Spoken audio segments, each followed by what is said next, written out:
Chapter 1, January, Crestview City. The weather was exceptionally cold. The old apartment complex where Quinn Miller rented was drafty from all sides and didn't even have heating. After Marcus Blackwood mentioned it several times, she finally decided to move. Just as she had nearly finished packing, a message came from Marcus. "Here," Quinn replied with an okay. The old complex had no elevator, so she had to carry a pile of things down from the 5th floor. A limited edition luxury car was parked downstairs, strikingly out of place in this dilapidated neighborhood. Marcus Blackwood leaned lazily against the car, his handsome features and outstanding charisma drawing eyed glances from many passing girls.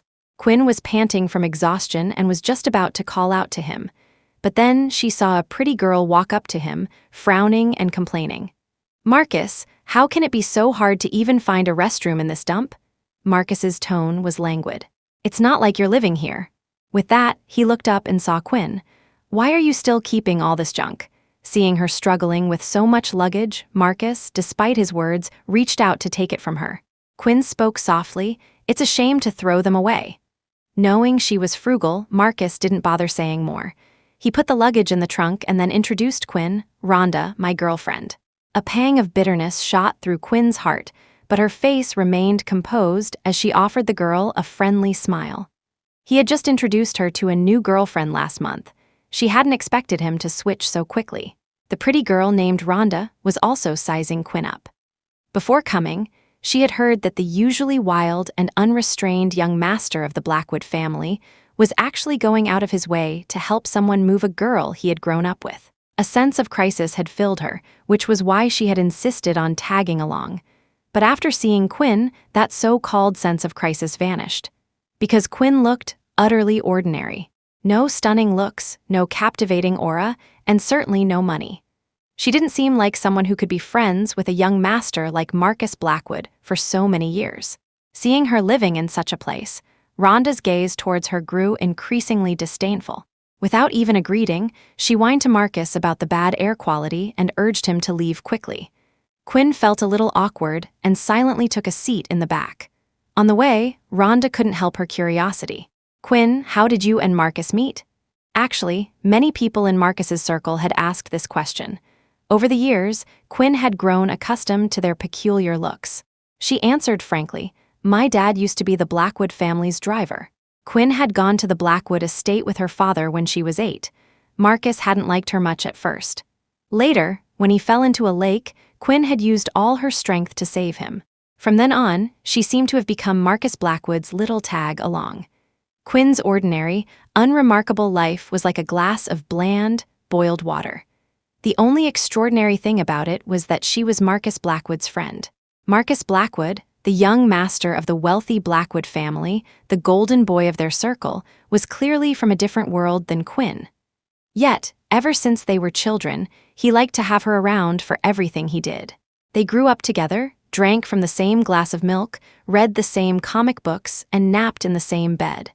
But no one ever thought anything would happen between them. After all, she was so ordinary, and he was far too dazzling. Rhonda clearly thought so too. "Oh, I see. Marcus, you're so kind, taking such good care of your family driver's daughter." Marcus's expression suddenly turned cold. "Stop it." Rhonda, taken aback by his sudden iciness, cautiously shut her mouth. Quinn knew he didn't want her to be reminded of her father. Her father had passed away in a car accident a few years ago. Although Rhonda didn't know why Marcus had suddenly become so harsh, as the girlfriend of the golden boy. She was adept at reading people and didn't dare to anger him, so she immediately dropped the subject. Suddenly, she noticed a few red spots on Marcus's arm as he gripped the steering wheel. "Oh my, how did you get this rash? It must have been the bad air back there. You shouldn't have gone to a place like that." Her words were laced with disparagement for Quinn's home. Quinn listened in silence. "It's nothing, a little ointment will clear it up." Marcus, however, seemed unconcerned. Soon, the car stopped at Quinn's new apartment complex. Although this place was newer, in his eyes, it was still no different from the slums.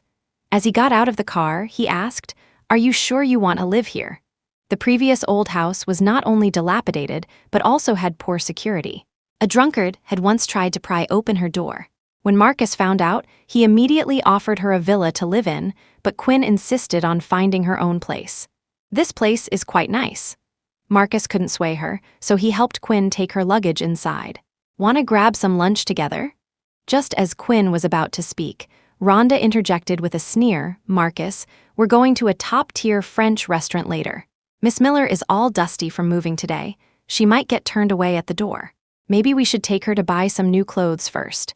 Before Marcus, frowning, could say anything, Quinn tactfully said, "I won't go, I still have a lot to unpack." In the end, Rhonda delightedly left with him, just the two of them.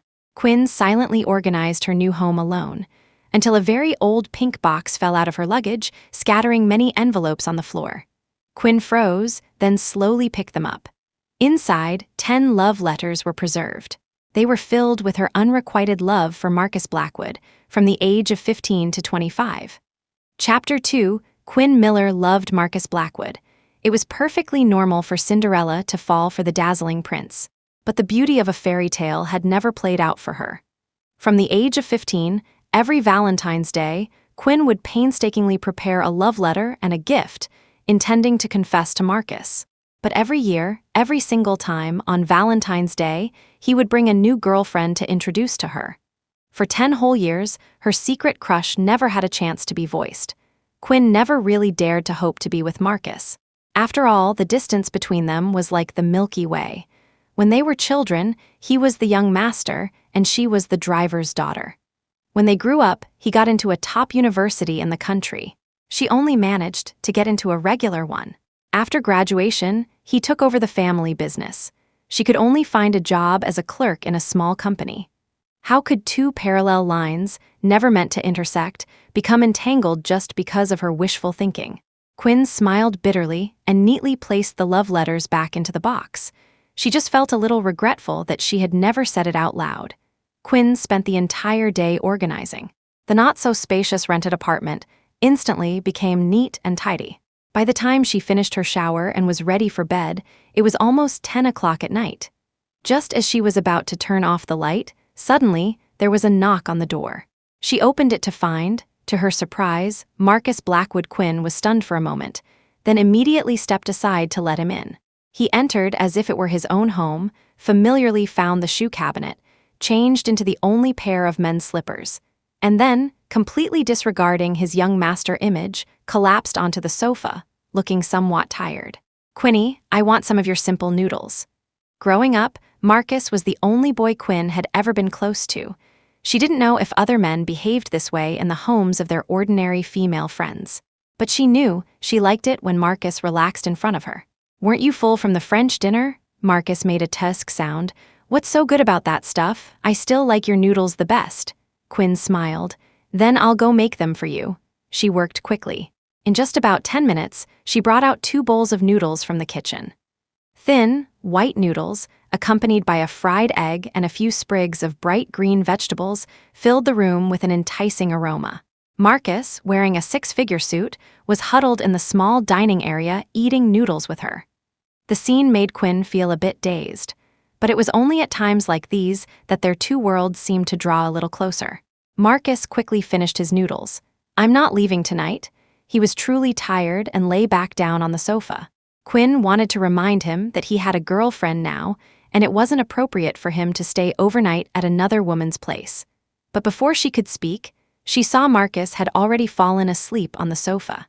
She sighed, then reluctantly fetched him a blanket and turned off the living room lights. Sometimes, she felt as though Marcus didn't really see her as a woman. She didn't know whether to be happy or worried about that. The next day, when Quinn woke up, Marcus had already left.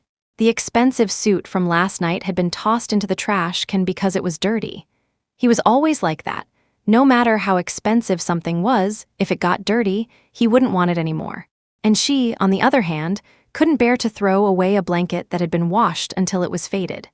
She looked down, about to tidy up from last night, when she saw a note Marcus had left. "We'll pick you up after work." Next to it was an invitation to a high school reunion. A warmth spread through her heart, and she carefully put the note away.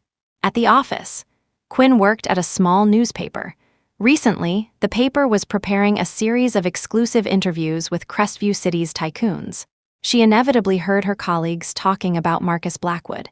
If we could interview Marcus Blackwood, sales would definitely explode. Someone like Marcus Blackwood, who's in a completely different league, how could he possibly agree to an interview with us? Just then, Quinn's phone, lying on the desk, suddenly lit up. The lock screen was a photo of her and Marcus. A colleague next to her happened to glance at it. "Hey, Quinn, the person in this photo of yours looks a bit like Marcus Blackwood, doesn't he?" Others, hearing the name, also looked over. Quinn never broadcasted her acquaintance with Marcus, not wanting to cause him any trouble. She immediately turned off her phone and explained, "It's just a photoshopped picture of me with my idol." Everyone just laughed, said something like, "Oh, so you're a fan too," and didn't suspect a thing. No one thought Quinn would actually know the Blackwood family's golden boy. Only when everyone had dispersed did she dare to cautiously open her phone. It was a message from Marcus. "Bought you a dress for the party tonight." Quinn pressed her lips together, her fingertips nimbly typing out a few words. "Got it." Chapter 3, the evening party was at the Willow Creek Manor. After Quinn and Marcus arrived, everyone was very enthusiastic. Of course, this enthusiasm was all because of Marcus. Quinn, just like over a decade ago, remained quietly behind him like a tag along. "Quinn, I really envy you, still being able to be around Marcus Blackwood. Your dress is so beautiful. Marcus bought it for you, right?" I didn't expect Marcus Blackwood to be so good even to his friends. All their small talk with her was also related to Marcus. Quinn smiled quietly, looking at Marcus, who was the center of attention. "He values old ties." The other female classmates lamented her good fortune at being able to cling to such a powerful connection, but not a single one suspected anything about their relationship. After dinner, someone suggested playing Truth or Dare. It had been a long time since they had all seen each other, so everyone was up for whatever was liveliest, and no one refused. But Quinn was clearly unlucky. In the first round, she was picked for Truth. Marcus held the cards, looking at her with leisurely amusement. He suddenly leaned closer, a smirk playing on his lips. "Miss Miller, you see me so often every day, have you fallen in love with me?" Everyone heard he was joking, and someone even deliberately said, "Young Master Blackwood, you're so narcissistic." But Quinn's heart suddenly skipped a beat. She almost blurted out, "Yes," but she didn't want to. She didn't want the confession she had prepared for 10 years to happen in such a situation. "I choose to drink." She lowered her gaze, picked up a glass of wine, and downed it in one gulp. Marcus didn't press her, just made a tusk sound. "Is it that hard to answer? I'm hurt." Quinn smiled but said nothing. After a few rounds, it was Marcus's turn to answer a truth. Quinn, thinking of his earlier question, mustered her courage and began, "Will you ever?" "Yes." Before she could finish her question, Marcus answered without hesitation. Quinn was stunned. "I haven't finished." Marcus looked at her intently, a handsome curve on his lips. "But no matter what you ask, my answer is yes." In an instant, Quinn's heart began to pound wildly, uncontrollably. Was it an illusion? Just now, she actually felt that when Marcus looked at her, his gaze was so intense. Her emotions surged, but the others didn't take it seriously, all assuming Marcus was just joking. No one knew what she had been about to ask, just as no one knew about the love she had kept buried in her heart for all these years. By the time the party ended, Marcus was drunk. Most people had left. He leaned on Quinn's shoulder, clinging to her like a spoiled child. "Marcus Blackwood, I'll call your girlfriend to pick you up. Let go of me first." He was exceptionally clingy when drunk, a loose smile on his face. "What girlfriend? We broke up yesterday." Quinn was slightly stunned. "So quickly?" After saying that, Marcus hugged her even more contentedly, resting comfortably on Quinn's shoulder. Quinn looked down at his profile, recalling his firm yes from earlier today, and couldn't help but feel her heart flutter. This ambiguous, flirtatious atmosphere. It made Quinn unable to resist producing a delusion that perhaps if she confessed, he would also agree. After the class reunion, Marcus began to get busy with work, but he would still make time to have dinner with Quinn occasionally. Time passed day by day, and soon, January ended. This year's Valentine's Day was approaching again. Learning about his breakup, coupled with his unhesitating, "Yes," last time, Quinn mustered her courage again this year, wanting to confess to him. Late at night, Quinn curled up on the sofa, writing a long love letter. "Marcus Blackwood, when we were 16, you asked me what kind of boy I liked. I said then I didn't know. Actually, I just didn't dare to tell you. I like the boy who was so unrestrained and flamboyant playing basketball on the court. I like the boy who always gave me a hug for good luck before every exam. I like the boy who always smiled at me in his white shirt. I like you. It took Quinn an entire night to finish writing. Then she carefully prepared a gift, a watch. Girls used to say that you had to get the boy you liked to wear a watch you bought, as it meant you had him hooked. Quinn didn't believe in such legends, but she still wanted to try. She prepared everything and asked Marcus out for dinner on Valentine's Day in advance. He agreed readily. Finally, the day arrived. Quinn sat in the restaurant, her heart pounding like a drum, incredibly nervous. Quinny, Marcus's voice preceded his arrival. Quinn's hand, clutching the love letter, tightened. She looked up joyfully, but when she saw him, it was as if a basin of cold water had been poured over her from head to toe. She felt utterly chilled he hadn't come alone. By his side, holding his hand, was another pretty girl. In the blink of an eye, Marcus was in front of her. He and the girl were holding hands, fingers intertwined, as he smiled and spoke to her. "Let me introduce you. This is my new girlfriend, Sylvia Lowell." Chapter 4, Quinn froze for only a few seconds. Perhaps she had faced such a scene too many times, for she quickly regained her composure. Hiding the love letter and gift behind her back, she forced a smile. "Hello." She knew she had failed again. Sylvia Lowell also smiled faintly at her. "Quinn, long time no see." While she and Marcus were seating themselves, Quinn discreetly threw the things she had prepared into the trash can. She couldn't remember how many times she had done this. It was just that this time, she felt particularly wretched. When facing Sylvia Lowell, Quinn's sense of inferiority would reach its peak. Sylvia Lowell was different from Marcus's other girlfriends. She was Marcus's first love. They had been together in a whirlwind romance back in high school. The school beauty and the campus king, a match made in heaven. When the college entrance exam results were announced, one was the top scorer in science, the other the top scorer in arts. They seemed destined to be together, but Sylvia had gone abroad after high school graduation, and that's when they broke up. But Quinn knew that Marcus felt differently about Sylvia. At least, no other girl could make him look back. But now, he had actually gotten back together with Sylvia. At the dinner table, Marcus and Sylvia were constantly chatting. They talked about everything under the sun, as if they could find common ground on any topic. They talked about Florentine wines, skiing in the Australian snow mountains, financial trends, corporate development, and Quinn was like an outsider, unable to get a word in. Never before had she felt so clearly that she and Marcus were simply impossible. She even began to feel glad that the ridiculous love letter hadn't been delivered. It hadn't made her a laughingstock. After a while, the food was served, and their conversation paused. Marcus glanced at the menu and said mildly, "Cancel the escargots, she doesn't like the taste. Change it to foie gras, she likes it seared lightly." This, she clearly referred to Sylvia. Quinn's fingers curled slightly under the table. She had never seen Marcus be so attentive to any girlfriend. He even remembered her dietary preferences so clearly. Could it be that he had never forgotten her? She stared blankly at her empty plate until Sylvia suddenly asked her, "By the way, Quinn, what university did you go to after graduation? What are you doing now?"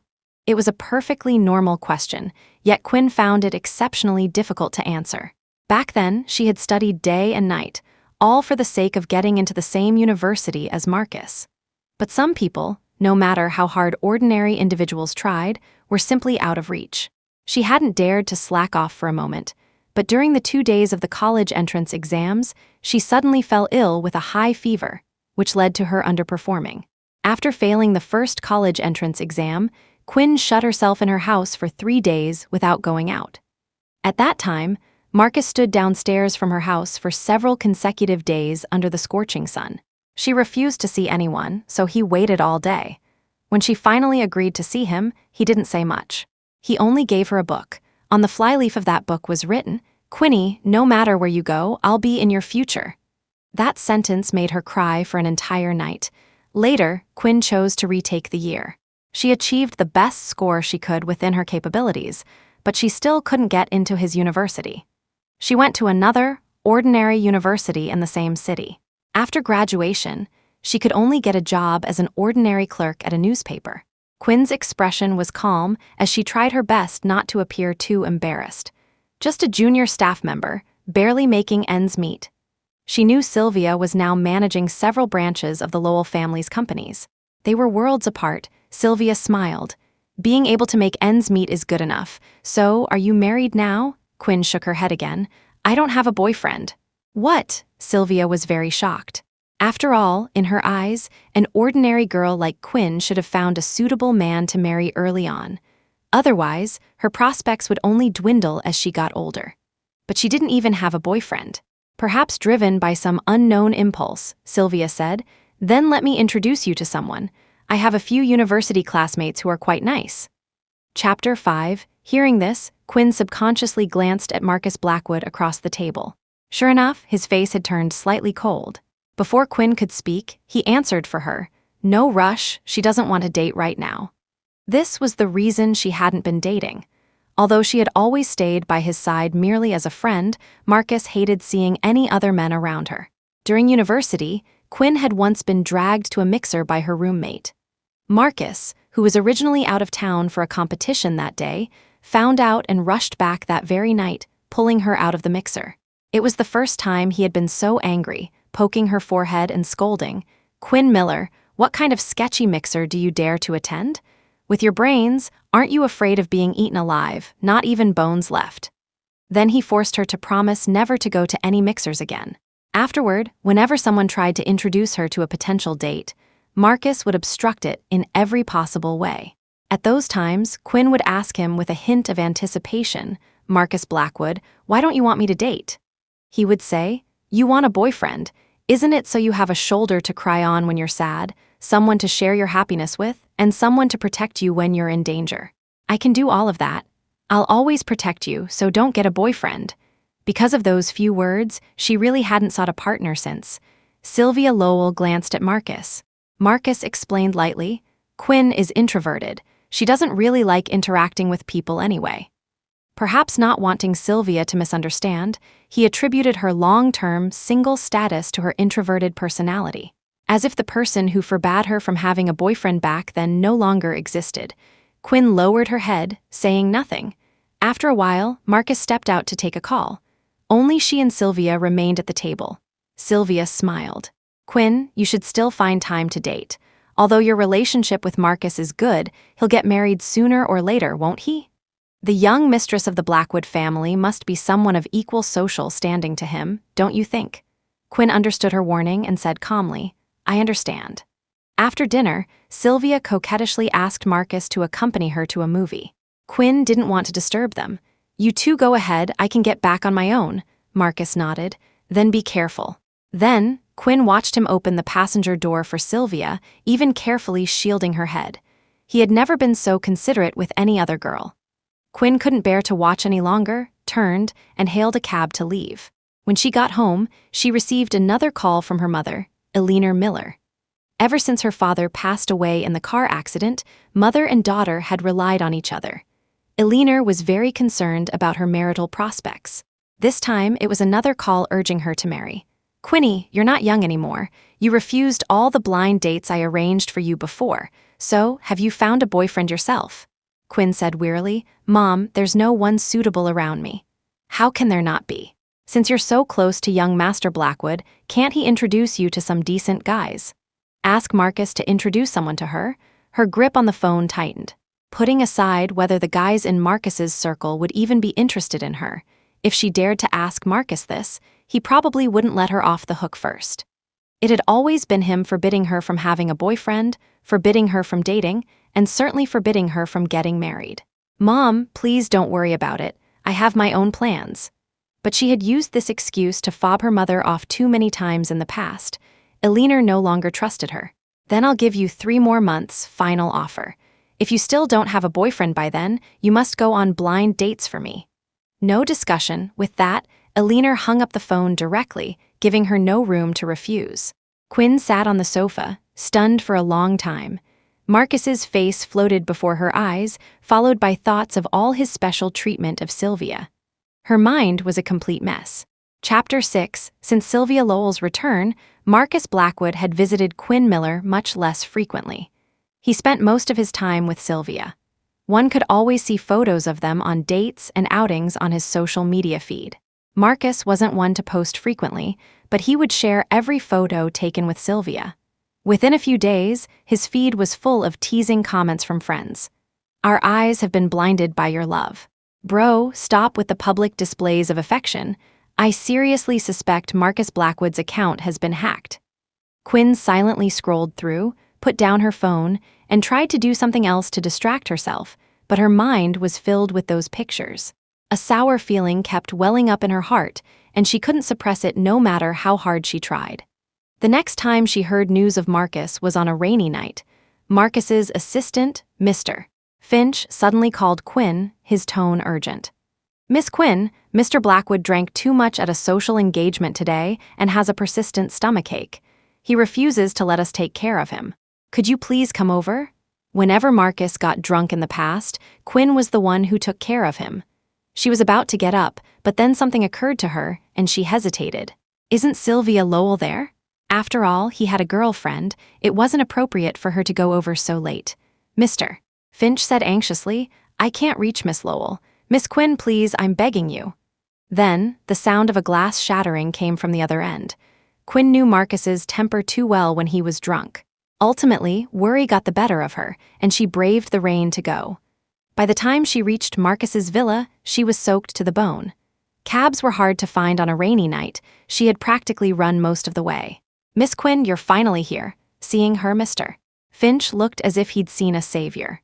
Quinn didn't even have time to wipe the raindrops from her clothes before she hurried to tend to Marcus. He was lying sprawled on the bed, still dressed, and refusing to take the medicine on the table. "Marcus, take your stomach medicine." Perhaps smelling her familiar scent, Marcus indeed quieted down and took the medicine. Mr. Finch had also drunk a lot that night, so Quinn sent him home.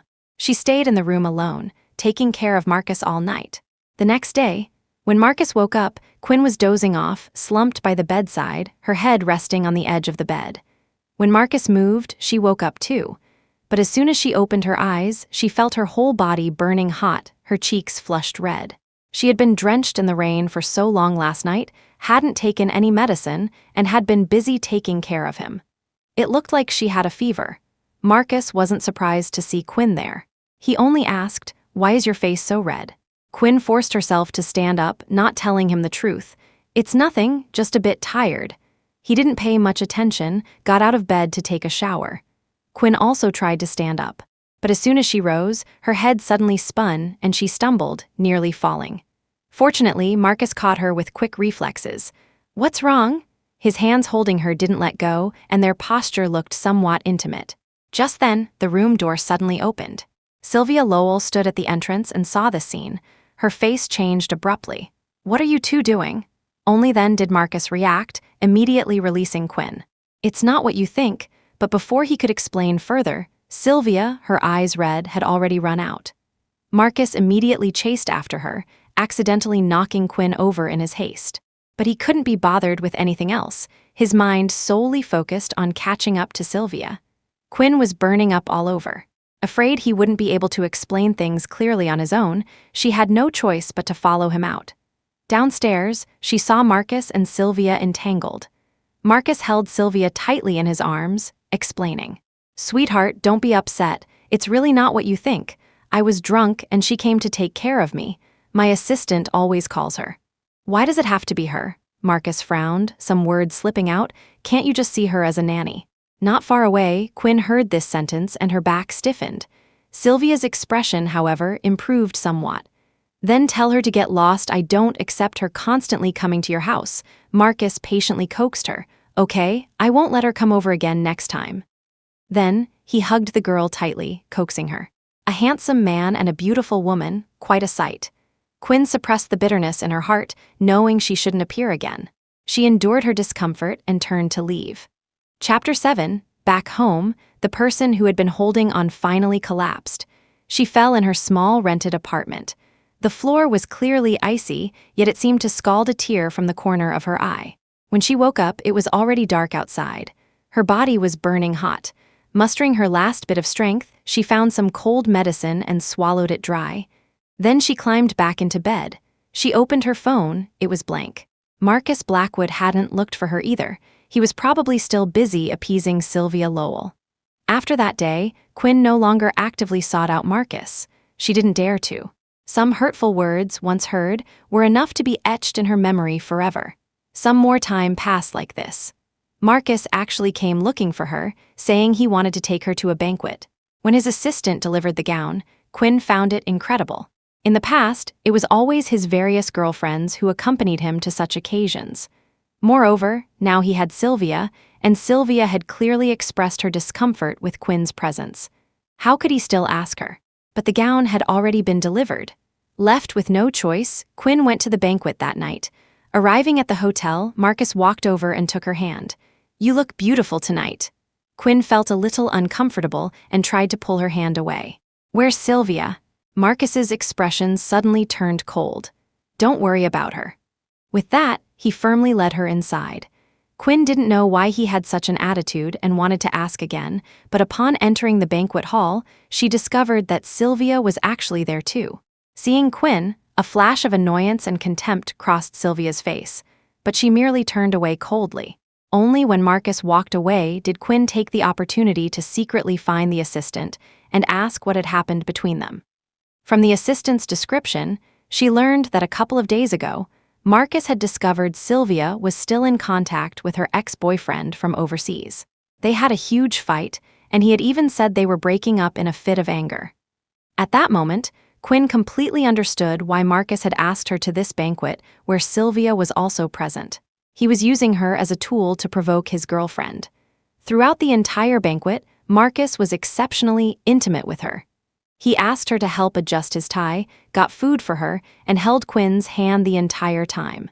Despite such intimate actions, Quinn's heart felt no ripples, only an endless spread of sorrow. Perhaps it was because his gaze was always fixed on Sylvia. When it was time to dance, Marcus was also absent-minded, until a scream came from not far away. Marcus looked over and saw Sylvia in her high heels had fallen. The cold indifference he had maintained all night vanished in an instant. He immediately let go of Quinn and walked over. Sylvia looked at him with teary eyes.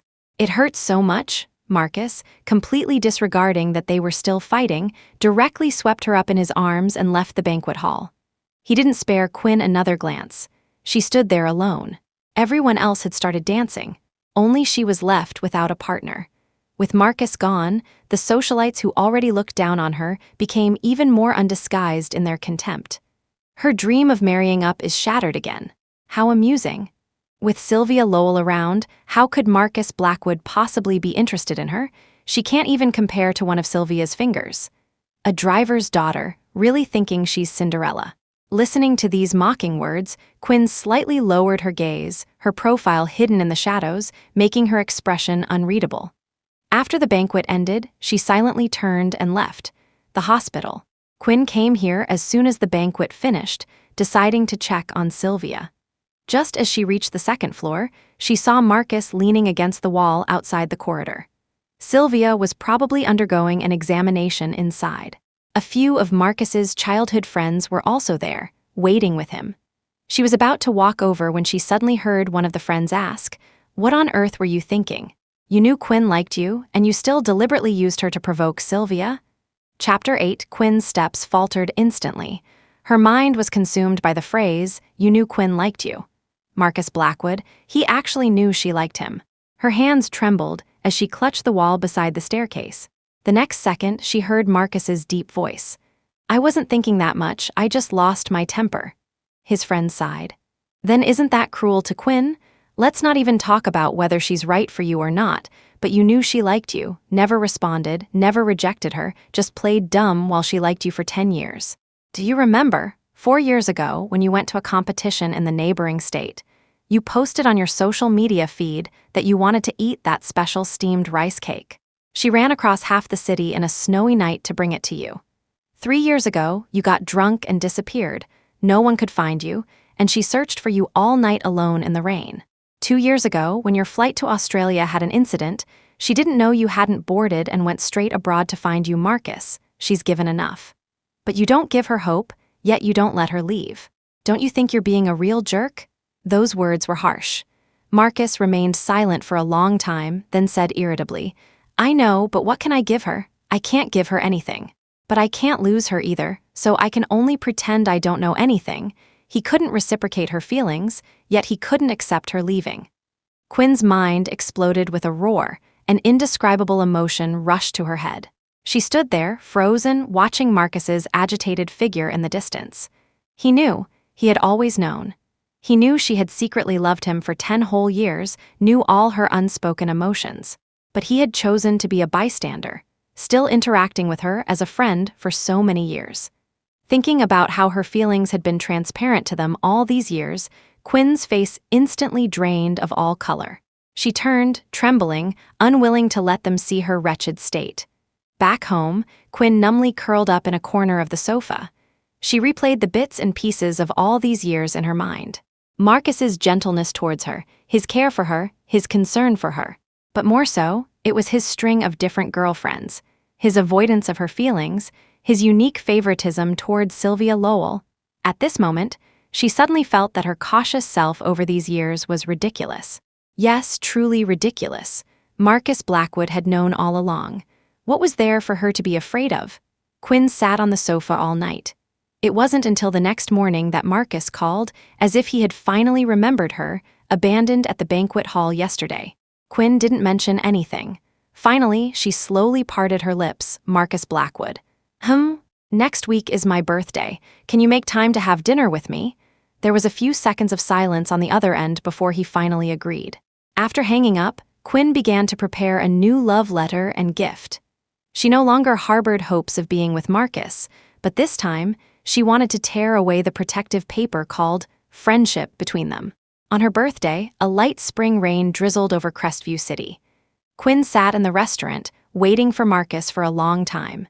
She waited from morning till noon, from noon till afternoon, from daylight till darkness, from a full house of guests till it was empty, until the waiter came to hurry her. Excuse me, miss, we're about to close. Quinn's palms were cold. Okay, let me make a call. She took out her phone and numbly dialed his number. Ring, ring, ring. After a long while, the call finally connected. Quinn was silent for a few seconds, her voice hoarse. Marcus Blackwood, are you still coming? Forgot to tell you, Sylvia is sick. Quinny, I'll celebrate your birthday with you next time. It's so late, you didn't wait there, did you? He didn't even wait for her answer before hastily hanging up. Quinn wasn't surprised he stood her up. But this time, the last glimmer of light in her eyes extinguished. The moment the restaurant door closed, she once again threw the things in her hand into the trash can. This is the last time, Marcus Blackwood. I loved you for 10 years. Starting this year, I don't love you anymore. She stood up and left, her figure desolate and lonely. Back home, her mother, Eleanor, happened to call. First, she told her to treat herself well on her birthday, then she brought up the matter of blind dates again. Those 3 months I mentioned are almost up. I don't see any sign of a boyfriend from you. Coincidentally, an auntie next door introduced someone for you. How about we meet him? Eleanor was already prepared for her refusal. However, after a few seconds, Quinn calmly replied, All right, let's meet him. Chapter 9. On the day Quinn Miller went on her blind date, Crestview City seemed to have suddenly reverted to winter. The weather was very cold. She went out wearing a quilted jacket and a scarf. Outside the appointed coffee shop, she saw a little flower girl whose face and hands were red from the cold. The little girl held roses, softly pleading with the passers-by, Big brothers, big sisters, please buy a flower. No one stopped. Quinn stopped in front of the little girl and took out all the money she had on her. Bits and pieces, totaling a little over $60. Little sister, I'll buy all your flowers. Hurry home now. Saying this, she also gave her own scarf to the little girl. The little girl happily kissed her cheek. Miss, you're a good person, good people will definitely be rewarded, listening to her innocent words. Quinn smiled. Leo Chandler, sitting in the coffee shop, witnessed this scene and watched Quinn with great interest. Meanwhile, a man at another table saw Quinn's face and left in disappointment. Quinn walked into the coffee shop and, following the seat number given by the matchmaker, found a very handsome man already sitting there. Having been around Marcus Blackwood for many years, she could tell at a glance that his clothes were also very expensive. Her family would introduce such a high-quality man to her. Quinn couldn't help but confirm, Hello, I'm Quinn Miller. Excuse me, are you the person I'm supposed to meet for a blind date? Leo Chandler smiled faintly. Why, don't I look the part? Quinn hesitated.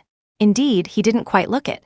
Usually, the men her family introduced were either somewhat balding local businessmen, taciturn straight-laced programmers, or more often, ordinary salaried workers. These were the kind of people within her social reach. A man this handsome, with such good taste in clothes and such refined and elegant manners, really didn't seem to be from her world. Instead, he seemed more like someone from Marcus Blackwood's circle. Are the flowers for me? Leo raised an eyebrow, looking at the basket of roses in her hand. Quinn instantly snapped back to reality, somewhat embarrassed. If you want them, I can give them to you. Leo smiled and proactively began the blind date process. My name is Leo Chandler. I studied finance, but I don't have a proper job right now. You don't mind, do you? Quinn hadn't expected him to be so direct, which made her feel a bit more at ease. I'm just a junior employee at a regular company, and my salary isn't high. Do you mind? The two of them really seemed to be discussing marriage, and Leo seemed inexplicably interested in her. I don't mind. Then we're quite suitable for each other. Quinn. After the meal, Quinn was sure that this Leo Chandler did seem to have some interest in her. He even offered to walk her home. At her door, seeing that the hallway light on her floor was out, he instinctively shielded her in the darkness. Careful. Smelling the pleasant scent of pine from him, Quinn's face turned a little red. It's okay, I'm used to it. This light has been broken for a long time. He was silent for a moment after hearing this, then said softly, Wait here, and went downstairs. Quinn didn't understand. After more than 10 minutes, she saw him return with a ladder and a new light bulb. What are you doing? Leo, while setting up the tools, said, It's inconvenient and unsafe for a girl like you to be without a light. I'll install a new one for you. Instantly, Quinn's heart felt as if it had been struck by something heavy. Actually, whenever Marcus had come over before, he always complained about the lack of light here. He would always say, Let me find you a new place to live. Quinn would refuse, and he would drop it. But Leo had directly fixed the light for her. After he finished, Quinn looked at him and said, Thank you. Leo dismissed it casually, taking his tools. All right, you should rest. That night, Quinn stared at the hallway light for a long time. Finally, she took out her phone and took a picture. Someone who never posted on her social media feed suddenly updated her status. Turns out, when an old light goes out, a new one can still light up. The accompanying picture was of the light.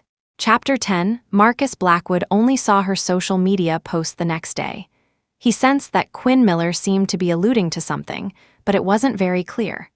Remembering that he had stood her up a few days ago, he ultimately felt a bit guilty. However, his relationship with Sylvia Lowell had improved considerably these past few days, with subtle signs of them getting back together. Thus, he didn't have time to see Quinn. It was only several days later that he finally found time to visit her place with a gift. Quinny, I just bought this necklace. It's your birthday present. Do you like it? Quinn merely glanced at it, her reaction flat. Thank you, you shouldn't have. You don't need to buy me these things. Not expecting her to refuse directly, a hint of shock flickered in Marcus's eyes. Although Quinn had told him before that he didn't need to buy her expensive gifts, every time she received something from him, her eyes would light up with joy, simply because it was from him. But this time, not only did she not accept it, she also brought out a box from her bedroom. Inside were all the various gifts he had given her over the years. Dresses, jewelry, bags, and custom-made high heels. And these, take them all back. Marcus's pupils constricted violently, his hand clenching tightly. What do you mean?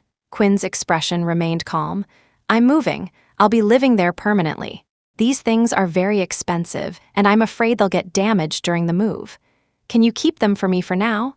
Hearing this, Marcus finally calmed down. You're finally willing to move? Where did you find a place? Want to stay in that spare villa of mine? Quinn looked at him quietly, then shook her head. No need, it's already settled. And most likely, barring any accidents, I'll be living there from now on. Since she said so, Marcus couldn't press further, but he still had a vague feeling that something was off. Seeing that Quinn didn't intend for him to stay much longer, he clenched his fists, said something about making up for her birthday in a few days, and then walked out with the box. Just as he was about to go downstairs, Quinn, leaning against the doorway, suddenly waved goodbye to him. Marcus Blackwood, goodbye. For some reason, even though she was smiling, Marcus felt an inexplicable tightness in his chest. Even after returning home, Marcus still felt that Quinn was very off today. He couldn't help but send Quinn a message. "Are you still angry that I stood you up last time? My bad, okay? Don't be angry anymore." The person who used to reply to his messages instantly now took until the evening to respond. Only 3 words, "Not angry." Marcus looked at his phone, keenly aware of the coldness in her tone. He and Quinn had known each other for so many years, and she had never spoken to him in such a tone, because she liked him so much.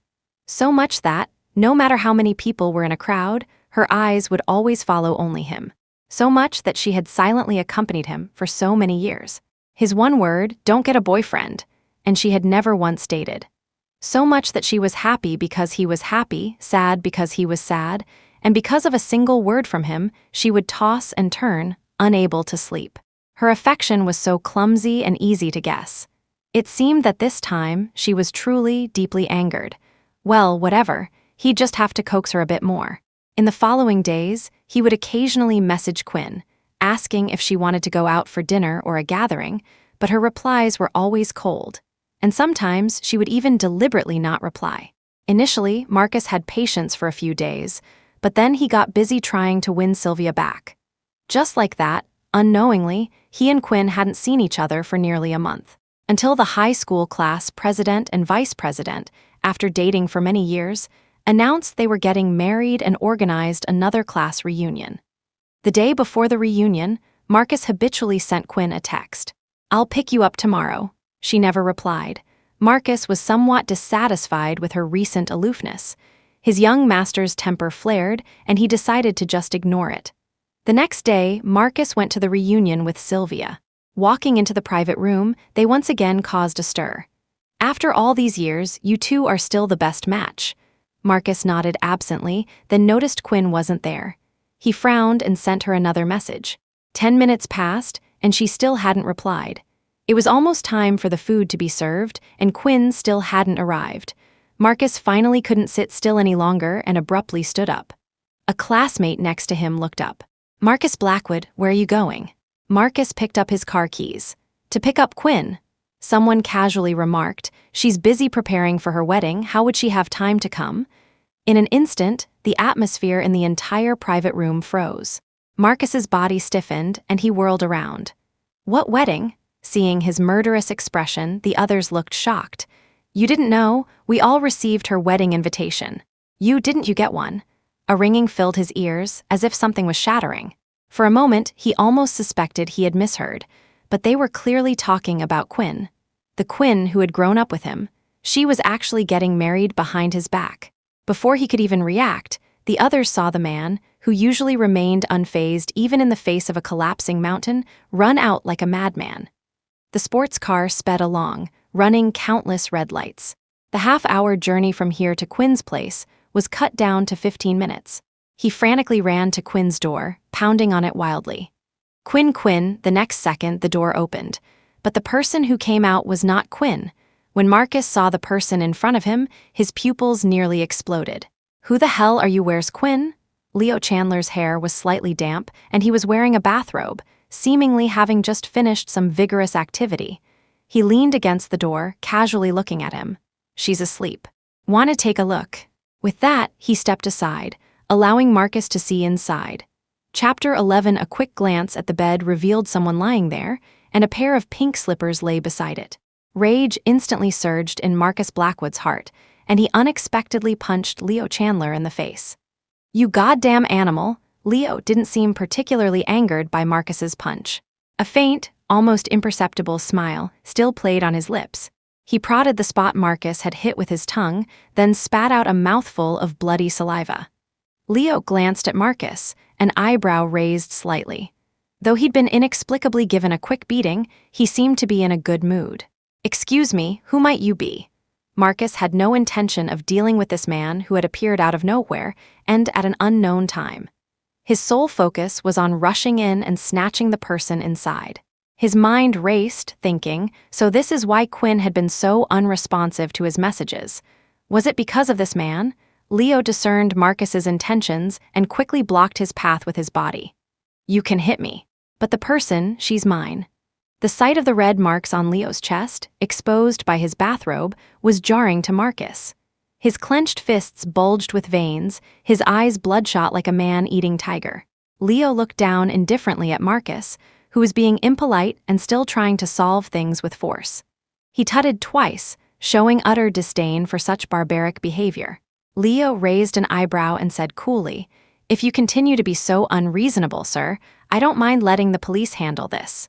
However, the commotion seemed to have reached the lightly sleeping Quinn. Just then, Marcus looked inside and saw the person on the bed had gotten up. Marcus unclenched his fists, his bloodshot eyes filled with immense surprise. But when he saw what she was wearing, a look of pain crossed his face.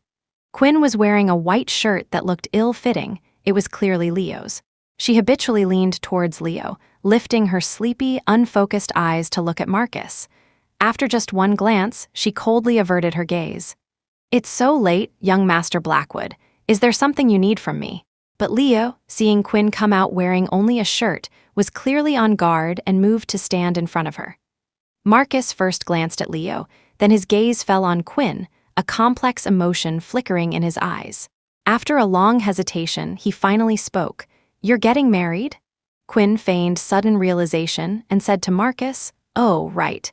I forgot to send young Master Blackwood an invitation. I originally thought someone like young Master Blackwood wouldn't actually attend such a small banquet."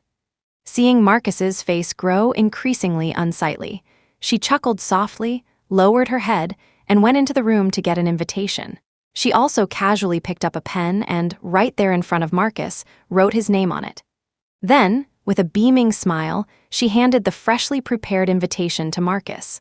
Chapter 12. But Marcus Blackwood's face instantly darkened, his pupils swirling with a turbulent undercurrent. He slapped the invitation out of Quinn Miller's hand. Quinn's eyelashes trembled as she looked down at the invitation that had fallen to the floor. Then she heard Marcus standing there, roaring, "I don't want to attend any damn wedding of yours." Without asking Quinn's wishes, without saying much more, he directly grabbed Quinn's wrist and tried to pull her away. "Come back with me." Leo, receiving a signal from Quinn, didn't step forward. Quinn struggled desperately. "Marcus Blackwood, are you insane?" Hearing this, Marcus stopped, turned his head, and looked at Quinn in bewilderment. Only then did Marcus see Quinn's eyes. In them, there was disgust and annoyance. It was also the first time he had seen unwillingness and rejection in Quinn's eyes. Marcus's heart tightened, and the force of his grip clearly lessened. Quinn seized the opportunity to pull her hand free. Her gaze towards Marcus was still filled with coldness. There was no longer that shy and ardent gaze.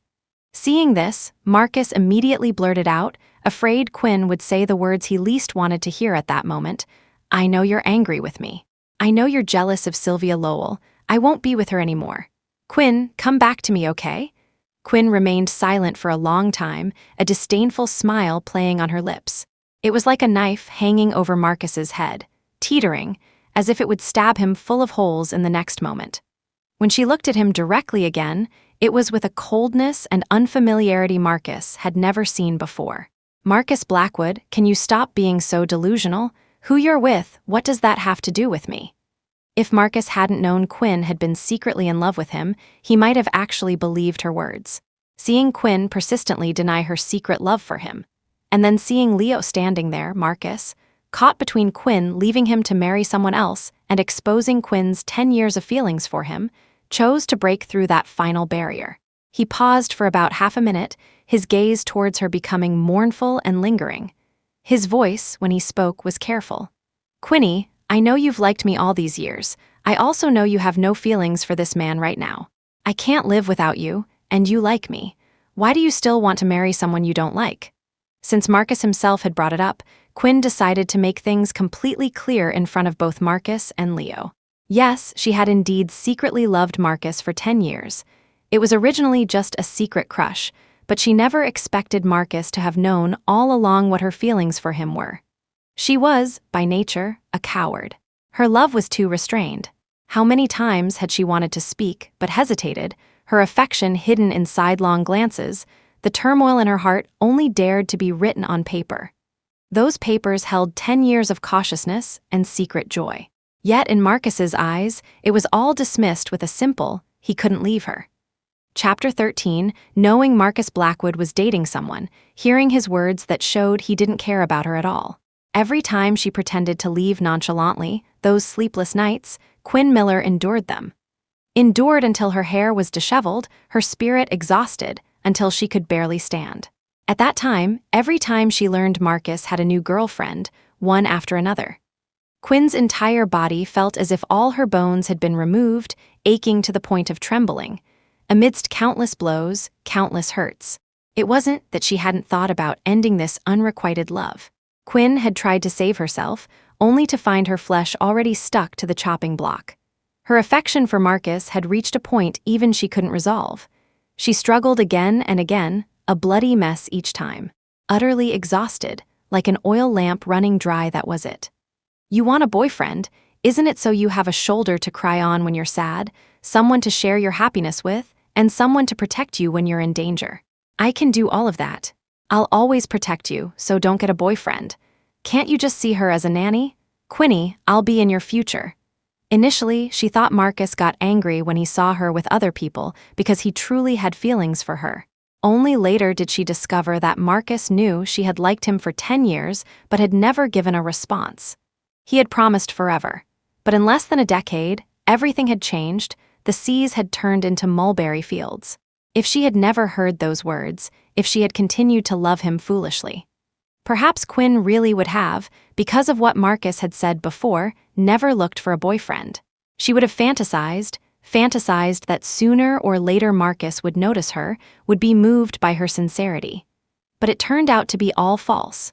It wasn't like this before. The Marcus of the past was very good to her. Quinn watched as he gave all the indulgence and affection he had for her in their youth to countless proud, smiling girls. Those girls all had one thing in common: they looked down on her. Actually, she should have sensed it long ago. When the Marcus of that time no longer indulged her constantly, no longer spent time coaxing her. Instead, he started changing girlfriends frantically. Quinn thought he probably already knew about her crush on him when he first started looking for girlfriends. When he praised Quinn for being sensible and considerate, there was actually a hint of regret in his eyes, and a touch of conflicting emotion. Regret for those happy times that were long gone, and for Quinn's previous carefree days. But all of that had already faded in the grind of life, when he learned of Quinn's secret love for him. It was like every night Marcus would take her home, would always be by her side. Thinking back, Marcus probably liked her, his little tag-along, very much at that time. Like on the way home, the dim yellow light stretched their two shadows long, intertwining, carrying a sense of peaceful years. But a gap had already formed then, like the horizon between sea and sky, never able to merge. Chapter 14, Sylvia is sick. Quinny, I'll celebrate your birthday with you next time. Then isn't that cruel to Quinn? Let's not even talk about whether she's right for you or not, but you knew she liked you, never responded, never rejected her, just let her like you for 10 years. 4 years ago, you went to a competition in the neighboring state. You posted on your social media feed that you wanted that special pastry. She ran across half the city in a snowy night to bring it to you. 3 years ago, you got drunk and disappeared. No one could find you, and she searched for you all night alone in the rain. 2 years ago, when your flight to Australia had an incident, she didn't know you hadn't boarded and went straight abroad to find you Marcus. She's given enough. But you don't give her hope, yet you don't let her leave. Don't you think you're being a real jerk? I just don't want her to leave me. Now, Quinn Miller stood frozen, watching their shadows walk further and further away, as if step by step, they were walking out of the world that should have been theirs. With a snap, something in her heart seemed to tear, crumble, then slowly reassemble, heal, and finally become calm and indifferent. It was in that instant, upon hearing Marcus Blackwood's words back then, that she seemed to have lost all feeling for the man she had loved for 10 years. And now this person who had hurt her had the audacity to stand before her, even asking why she would marry someone she didn't like. Quinn turned the question back on Marcus. Why are you so sure I don't like Leo? Leo, were they already that close? Just then, Leo Chandler walked up and draped a coat over Quinn, then whispered softly in her ear, "Don't catch a cold." Quinn glanced sideways, reached out, and grasped his warm hand, holding it tightly. Okay, Marcus watched their intertwined hands, his eyes dry and aching. You've liked me for 10 years. How could you possibly fall for someone else in such a short time? Leo's first reaction upon hearing Marcus's words was to wonder why this person was so arrogant and self-confident. But he still paid attention to Marcus's statement. If it was truly as Marcus said, that Quinn had liked him for 10 years, would she really accept him so easily? Was she forcing herself, or was it genuine? Quinn looked at Marcus, slowly hiding away years of affection, then letting it gather dust, be forgotten. Love that goes unreciprocated for too long, Marcus Blackwood, how long do you think it can last? A lifetime? You overestimate the importance of my love for you. She chuckled lightly, looking at Marcus with indifference, her tone even carrying a hint of disdain and ridicule. Marcus watched Quinn walk away step by step, watched her go into someone else's arms. Even though he was furious, his main desire was still to persuade Quinn to return to his side. Quinny, if you don't like me having girlfriends, I can stop. I can break up with them. I won't have girlfriends anymore as long as you come back to me. Okay? Chapter 15. His gaze towards Quinn Miller was fervent and sharp, carrying an abnormal possessiveness. He clearly didn't love her, yet he couldn't seem to leave Quinn. Quinn didn't understand why Marcus Blackwood felt this way about her, why someone who clearly didn't love her would insist on keeping her by his side. Was it merely to be treated as his possession? It was just a pity. Her love for Marcus was indeed humble, but she was a person, an independent individual. Not an item to be ordered around, to do whatever was asked, pursued when wanted, and casually discarded when not. Quinn scoffed, her eyes revealing a touch of arrogance, her tone nonchalant. Marcus Blackwood, just go. If you want to attend the wedding, I'll welcome you. If you don't want to come, or if you come to cause trouble, I'll resent you for the rest of my life. Quinn turned with a smile and said gently to Leo Chandler, Leo, let's go back and rest. You have work tomorrow. Leo nodded, put his arm around Quinn, and they went inside. Under the hazy moonlight, only Marcus was left standing there, watching their retreating figures. This was the first time Marcus felt that Quinn had truly left him, that she was truly giving up on him. It felt as if a piece of his heart was missing, and something inside was constantly draining away. Marcus felt that if he let it continue, his own heart would feel empty. Why did he feel this way? Why was he experiencing such unbearable pain? Leo led Quinn back to the room but didn't ask about her past. After all, everyone has their secrets, and Leo didn't want to pry into her heart. At least, not yet. Leo saw that Quinn seemed to be in good spirits, but he still got up to make her a cup of ginger tea. Warm yourself up. Quinn took it, glanced at Leo, but the moment their eyes met, she quickly looked away. It wasn't a deliberate avoidance, just a feeling of not knowing how to face Leo, a sense of being at a loss. Leo noticed but didn't say anything. He then took the blanket and pillow from the bed, intending to make a pallet on the floor. Quinn heard the movement from the bed and thought Leo was already lying down to sleep. But when she looked over, she saw Leo making a bed on the floor for himself.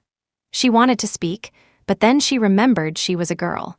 If she didn't let Leo sleep on the floor, it would imply she wanted him to sleep on the bed. Thinking of this, Quinn didn't quite know how to bring it up. She felt a bit too embarrassed to say such things. But eventually, Quinn mustered her courage and said in one breath, "Well, why don't you sleep on the bed with me? After all, we're getting married, no need to be so formal." Hearing Quinn say this, Leo's movements paused. He looked at Quinn, his eyes a little unsure. "Really? Can you accept that?" Quinn finished her ginger tea and tucked herself into the covers. "Well, is there a fake way?" Chapter 16. When Quinn Miller woke up the next day, she had to go try on wedding dresses. Although the wedding banquet wasn't going to be very grand, Leo Chandler insisted that the wedding dress had to be the best. Leo was also waiting outside for Quinn to come out of the fitting room. Suddenly, the fitting room door finally opened. Quinn, holding her skirt, walked out step by step with her head lowered. When she lifted her eyes, Leo was almost lost in them. A lock of black hair was pinned up at the back, her curved willow-like eyebrows resting above a pair of captivating phoenix eyes.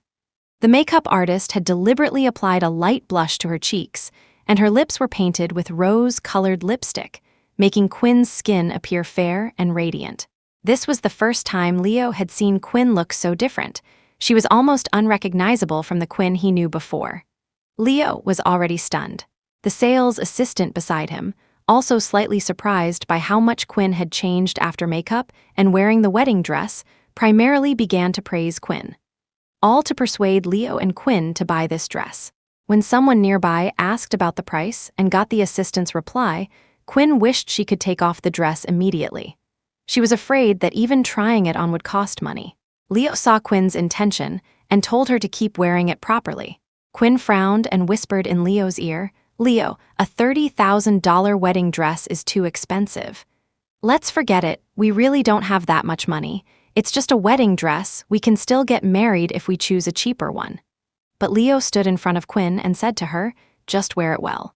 Marriage is the most important thing. I hope you're happy, and I hope you're the most beautiful bride at the wedding." Quinn remembered Leo saying he hadn't found a job. How could he possibly have $30,000? But Leo knew what Quinn was worried about. "Don't worry, you don't need to worry so much. Just be the most beautiful bride tomorrow." Quinn looked at his determined eyes, and a warm current gradually ignited in her heart. Her gaze towards Leo also became a bit more resolute, yet she was choked with emotion, not knowing what to say, and just nodded. Leo first asked Quinn to go and arrange the wedding venue, as it was her own wedding after all. After Quinn left, Leo asked the sales assistant to wrap up the wedding dress and then directly handed the assistant a black credit card. The sales assistant had heard their conversation earlier and thought they were people who couldn't afford a wedding dress. When she heard him say to wrap up the dress, she hesitated for a moment, but her eyes lit up instantly when she saw the black card. After the payment was completed, she respectfully handed the wedding dress to Leo. "Mr. Chandler, your card." Just as Leo finished paying, he immediately received a call. Leo didn't even glance at the caller ID, just called out, "Mom, you don't have to be in such a hurry." Mother Chandler, Catherine, laughed heartily on the other end. "Son, you've finally made Mom proud. I've been hoping for you to find a wife for almost 2 years now." The Chandler family had 2 sons. Leo was the younger son. Leo's older brother had married long ago and even had 2 children. Perhaps because of this precedent, Catherine had been constantly urging Leo to find a wife quickly. To force Leo to find a wife, Catherine had temporarily handed over his position as CEO of the Chandler Corporation to his brother to manage. All his liquid assets had been frozen by Catherine. "Mom, it's all your fault. Now your daughter-in-law thinks I'm broke." Catherine smiled. "Isn't this a better way to see if this daughter-in-law is good or not? At least she's not approaching you because of money." Chapter 17, Your card has been unfrozen now. Buy your daughter-in-law more things. Leo Chandler kept agreeing, then took the wedding dress home. When Quinn Miller saw that he had actually bought the dress, she was instantly like a startled kitten. "You really bought this wedding dress?" Leo looked at the expression on her face, feeling a bit amused and helpless. Just as he was about to explain his family's financial situation, Quinn interrupted him. "Leo, you just found a job. How could you spend so much money on something like this?" He chuckled, reached out, and patted her restless little head, saying softly, "It's okay, really, it's just a little bit of money. There's something I want to tell you. A little money." Quinn saw the somewhat serious expression on his face and began to realize that something was amiss. She gradually recalled his attire when she first met Leo. No matter how she thought about it, he didn't look like someone without money. It was just that she had been swayed by what Leo had said later. Quinn stood there, looking at Leo in a daze. Leo began to tell Quinn his true identity, which wasn't really a concealment. "It's just that at that time, because I hadn't found a girlfriend, all my assets were frozen, and my job was temporarily handed over to my brother by my mom. So during that period, I really didn't have a job and I had no money. I didn't intentionally try to hide it from you." Quinn wasn't angry, but rather filled with self-doubt. "Then, Leo, do you still want to marry me?" After all, she had heard from others about her own low status, and that she wasn't a good match for these prestigious families. She was still afraid that Leo would be like the others, or even like Marcus Blackwood, just treating her as a nanny, or merely a tool for passing time. Although at first, Leo seemed to be going on blind dates just to complete the task of getting married. After seeing Quinn, he was no longer just holding onto that purpose. It could be said that he had been waiting for Quinn for a long, long time. Of course I do. For a very long time. He lowered his head, glanced at his beloved, and couldn't help but press his lips together in a smile. He had been looking at her peach-like lips, wanting to lean in for a peck, but he held back, afraid she would find the kiss inexplicable. He just brushed his lips against her tender cheek, breathing softly in her ear. "As for that matter, I'll tell you tomorrow." Quinn, seeing him suddenly being mysterious, felt that something was not quite right. She just couldn't find any breakthrough point. Relying on blind guesses, Quinn couldn't figure out what this matter involved. She could only wait obediently for tomorrow, for Leo to reveal that secret in his heart. A secret. Perhaps, at night, the Chandler family villa. Marcus Blackwood leaned against the wall in his room. The butler came in again to persuade Marcus to eat something. Pleading, coaxing, both methods had been tried, but Marcus wouldn't eat. He just sat there, his eyes lifeless, without any reaction. Chapter 18, left with no other option, the butler had to call Sylvia Lowell. Upon hearing the news, Sylvia rushed to the Blackwood residence immediately. Who would have thought that even with Sylvia's arrival, Marcus Blackwood wouldn't even glance at her? This was the first time she had felt the pain of being ignored, of being defeated by Marcus. "Marcus, what's wrong with you? No matter what, please eat something first. After all, your health is the most important thing." Marcus still showed no reaction. Perhaps after a while, a familiar name was finally heard from Marcus's lips. "Quinn Miller." Sylvia abruptly looked up at Marcus, finding all of this incredibly hard to believe. She never expected this young master of the Blackwood family to lose his appetite and refuse to eat because of someone he himself had called a nanny. Is this really the attitude one should have towards a nanny? A hint of urgency and a bit of unwillingness appeared on her face.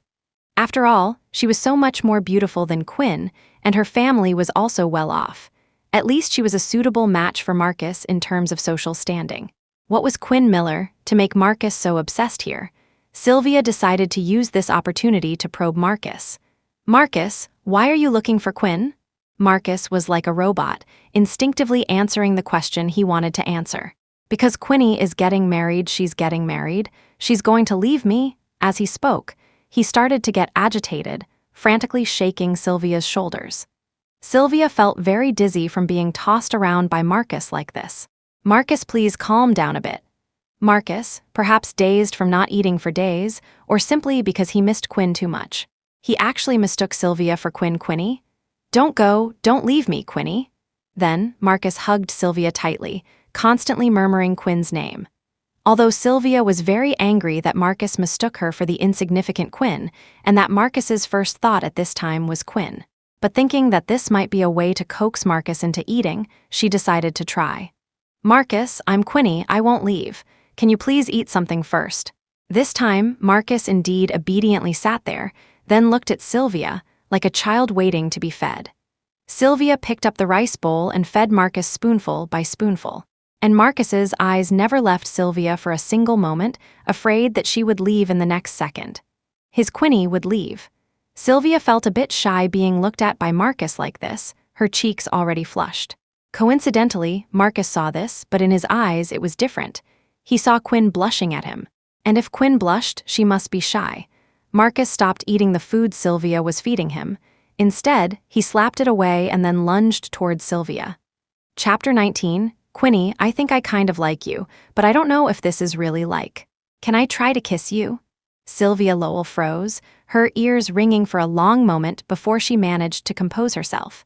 She had originally wanted to tell Marcus Blackwood her true identity, but then she heard Marcus say, "I know you must be angry because I've been seeing other girlfriends, but I don't seem to know whether it's because I like you or just to escape my feelings for you. I want to kiss you, to test whether I truly love you." The words Sylvia wanted to say were caught in her throat by Marcus's statement, her lips pressed tightly together. Suddenly, she no longer wanted to explain anything to Marcus. Marcus, however, seemed rather anxious. Having waited for Sylvia's response for so long, a hoarse whisper escaped his thin lips. "Quinny." Afraid Sylvia would refuse, afraid Quinn would refuse, afraid Quinn was truly marrying Leo Chandler because she had fallen in love with him, afraid what he said was true. Marcus's face was very pale, his calm voice tinged with a slight change. Looking at her, his eyes were full of grievance. Can you let me kiss you?" Sylvia didn't care who Marcus mistook her for. As long as things progressed to an irreversible point, it wouldn't matter who it was. "You can." Her throat moved, her lips parting slightly. Receiving Sylvia's permission, Marcus kissed her directly. This kiss seemed to convey all his feelings for Quinn over the years. It was a slow, enduring kind of affection. Perhaps he himself didn't even know when he had fallen for her. He just felt he couldn't leave Quinn. He just couldn't leave her, this person. As for liking someone or having a girlfriend, it could be anyone, but Quinn alone could not leave. But now he was thinking of possessing Quinn, protecting her for a lifetime, being by Quinn's side for a lifetime. Isn't this love? Isn't this that feeling of like? Only now did Marcus realize that he too seemed to have fallen into a trap called Quinn Miller long ago. This was a kiss restrained for a long time. Marcus kissed very tentatively, with a hint of fear. If Sylvia hadn't wrapped her arms around his neck and started to respond intensely, perhaps Marcus would have already retreated. But when Marcus woke up the next day and saw Sylvia by his bed instead of Quinn, he instantly recalled what he had done last night. Sylvia also woke up and even rushed forward to comfort Marcus. Marcus practically threw on his clothes and fled in disarray, completely disregarding Sylvia's feelings. His face was full of disbelief. He had actually mistaken Sylvia for Quinn and done such a thing. Marcus slapped himself hard twice, then sat there, regretting his actions. But he hadn't expected Sylvia, far from being angry, to actually chase after him. Crying and begging, she asked Marcus to try being with her, completely disregarding her own dignity. "Marcus, you can try being with me. Look, we're a good match in terms of social standing, and our families will definitely approve of us dating. Feelings can be nurtured slowly. Why don't we try?" His tone was neither light nor heavy, yet it carried a strong sense of authority. "Stop making a scene." Chapter 20, Marcus Blackwood's eyes were bloodshot. He was finding it hard to accept what had happened, yet he still had to spend time dealing with Sylvia Lowell's issue. "I will not be with you." Based on yesterday's incident, Marcus finally saw clearly what his feelings for Quinn Miller truly were. He had been too foolish, and he had hurt Quinn. He wanted to find Quinn immediately. To find Quinn, just as Marcus was about to find his phone to contact Quinn, he realized that today seemed to be Quinn's wedding day. He had no time to prepare anything. He directly drove off, wanting to express his feelings to Quinn before they got married. Only Sylvia was left standing there, shouting after Marcus, "Marcus, things between us have already reached this point. Are you just going to abandon me like this?" Marcus paid no more attention to Sylvia and drove towards their wedding venue. He drove at top speed, running several red lights along the way, and was cursed at a few times. When he finally arrived at the wedding venue, he saw Leo Chandler and Quinn standing in the middle of the ceremony, saying some vows. After these procedures were completed, Leo, dressed in a suit, began to speak to Quinn, who was in her wedding dress. "Before I ask for your consent, I want to tell Quinny a little story." The year they graduated from middle school, Leo heard from others that Quinn was planning to go see a movie with her best friend. "It's just that it was a very long time ago. I can't remember the content of the movie clearly. I only remember your best friend holding your arm on your left, crying through one tissue after another. At that time, I was sitting next to you, quietly watching you." Later, Leo looked at the shadow to his right and said to her very, very softly, "Little Quinn, I like you." At that time, Leo's first reaction after saying this was to laugh, because even he himself felt that it was unlikely this would ever come true if he said it out loud. Then there was silence. After a long time, Leo answered himself in the same, very soft way, "But little Quinn could never like you." When the movie ended, her best friend left early. Before leaving, Quinn's best friend even took pictures of them. But these photos were of the entire class, so they wouldn't fall into the hands of individual classmates. But there was one thing Quinn wouldn't know. On the way back, Leo took one of the photos and made a backup. Then, a photo appeared on the projector screen. It was a photo of Leo and Quinn from middle school. Quinn looked at this photo in astonishment. It wasn't that she hadn't noticed there was a boy next to her, but her entire attention had been focused on Marcus Blackwood in the front rows. It was just a pity that her sincerity had been misplaced. At that time, Leo had a habit. He always found movies extremely boring and couldn't watch them. That day was unusually different. He sat quietly next to Quinn, not impatient at all. Until the movie completely ended, he saw Quinn start to cry. The screening hall was still filled with their classmates. The next showing hadn't started yet. Leo buried his head in the darkness, his hand fumbling around, seemingly hesitating whether to pass the tissue in his hand to Quinn.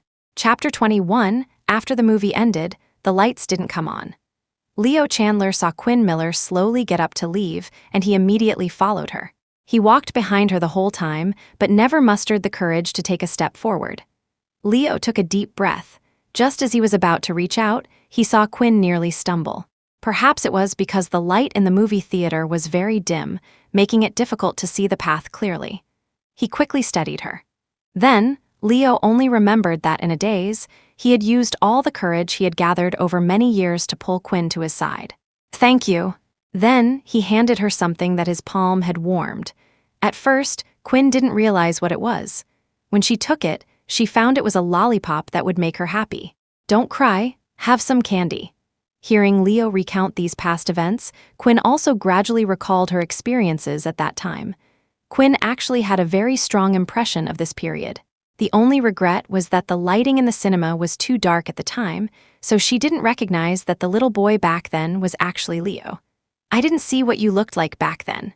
Then Leo handed Quinn a lollipop, almost identical to the one from all those years ago. "I hope that in the days to come, you will also be very happy." Quinn reached out and took it, holding the lollipop in her hand, then stared intently at the man in front of her, the man to whom she was about to entrust her life today. "Okay." Then Quinn's eyes held only his, deep yet gentle. "Quinny, will you marry me?" Hearing Leo's question, Marcus Blackwood, standing there, involuntarily took a step forward, but then he remembered what Quinn had said. She had said that if he came to cause trouble, Quinn might never forgive him for the rest of her life. This sentence still made Marcus retreat, because the absurd event of last night was indeed his own doing. If Sylvia Lowell wanted to make a scene about this matter, it would indeed invite more unpleasantness. "I do." Quinn finally said this sentence. Leo, standing in front of her, was simply overjoyed.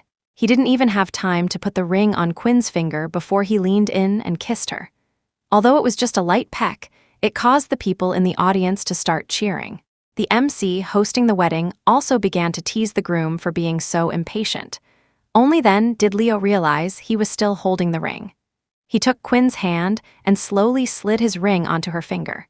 Quinn, seeing Leo just standing there in a daze, finally took the initiative and placed a kiss on Leo's lips. Chapter 22, the wedding ended quickly. Marcus Blackwood had remained outside the entire time and hadn't come in. But as Quinn Miller was leaving the venue, she saw Marcus standing there. The moment she saw him, Quinn was constantly afraid he would come in and disrupt their wedding. But evidently, he didn't. This was something Quinn found rather surprising. Quinn called Marcus away separately. She originally didn't know what to say, but then she heard Marcus utter words of love to her. "Quinny, I love you." Quinn, however, didn't feel very happy. Instead, she blandly felt that this Marcus person was joking again. But when her eyes met Marcus's, she seemed to see that he was serious. Marcus said, "Quinny, I really like you. I've thought about this for a long time. I don't have this kind of unique possessiveness towards other girls. You are different to me, Quinny. I think I've really fallen in love with you." Quinn shook her head, a hint of sorrow in her eyes as she looked at Marcus. "Marcus Blackwood, what's the use of you saying these things now? Don't tell me you can take me away, snatch the bride. Besides, what's the use of you liking me? After all, I don't like you anymore." At that time, Quinn also felt that perhaps once fate began, it wouldn't stop easily. Ever since she had stayed at the Blackwood house for so long, she had always tried every means to follow Marcus. So in places Marcus couldn't see, she had been working hard, constantly striving to move up, constantly improving. As a result of Quinn's efforts, she and Marcus were admitted to the same high school. In their youth, there should have been playgrounds, basketball, mineral water, and sunshine. But in her and his youth, there was only seeing Marcus with girlfriends and her own disappointment. At that time, Quinn had no idea why, and she never knew the reason Marcus changed girlfriends. Quinn only knew that every time she came out from anywhere, she could see him waiting at the corner, clutching a cup of milk tea with a straw already inserted.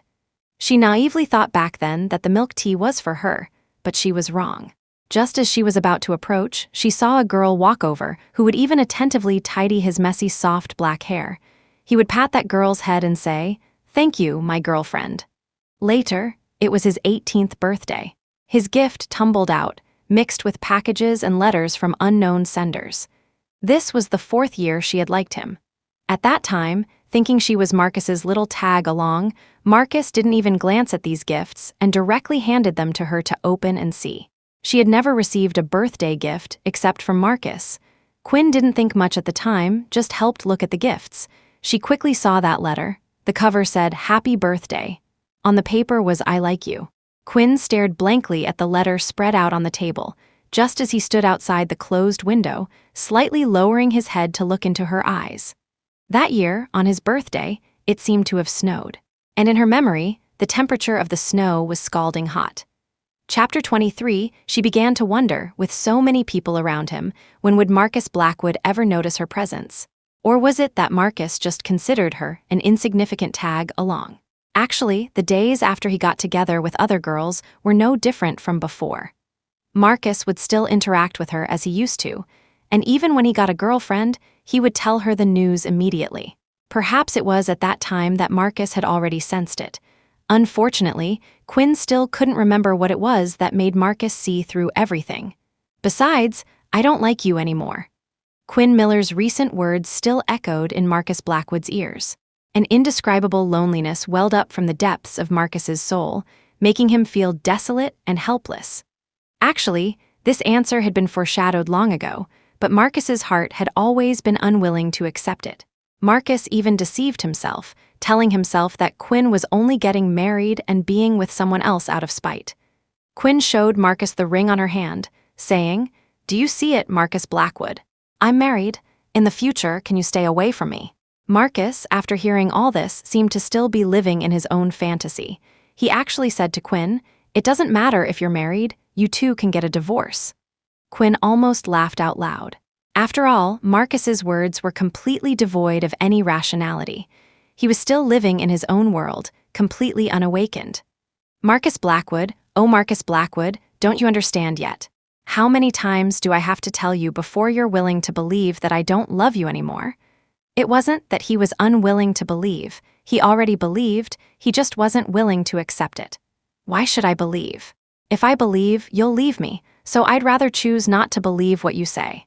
He looked at Quinn, the darkness in his eyes deepening, each word spoken slowly, his voice imperceptibly tensing. "I just need you to give me one more chance." Quinn looked at Marcus like this and felt there was really no need to continue the conversation, because he simply wasn't willing to listen. Just as she was about to leave, Marcus blocked her path again. At this moment, Quinn heard Leo Chandler's voice from behind. Turning around, she saw Leo standing there, calling her name. Although Marcus was right, she wasn't deeply in love with Leo right now, but she would eventually fall completely in love with him. Quinn ran towards him without any hesitation. In an instant, seeing all this, several strings in Marcus's mind snapped completely. The pride he originally held in his heart could no longer be sustained. His attempt to stop Quinn made him fall to the ground. He struggled to get up, watching Leo take Quinn away. He wanted to limp over, chase after them, and snatch Quinn back, but he couldn't catch up at all. For the first time, Marcus's vision was instantly blurred by tears. Chapter 24, Quinn Miller had no idea that Leo Chandler had feelings for her long ago. She thought he was just looking for a blind date. Now, standing next to Leo, Quinn felt somewhat at a loss. But then Leo's gentle voice sounded in her ear again. "Quinny, don't feel too much pressure. Remember, me liking you has nothing to do with you. We can take it slow." His gaze was as gentle as a spring river, secretive, dark, like the cool gentleness of moonlight. If she hadn't loved Marcus Blackwood, meeting such a good man, she probably would have been with him long ago. Okay. On their wedding day, Leo even thought about sleeping in separate beds. Quinn had to forcibly call Leo to sleep on the bed.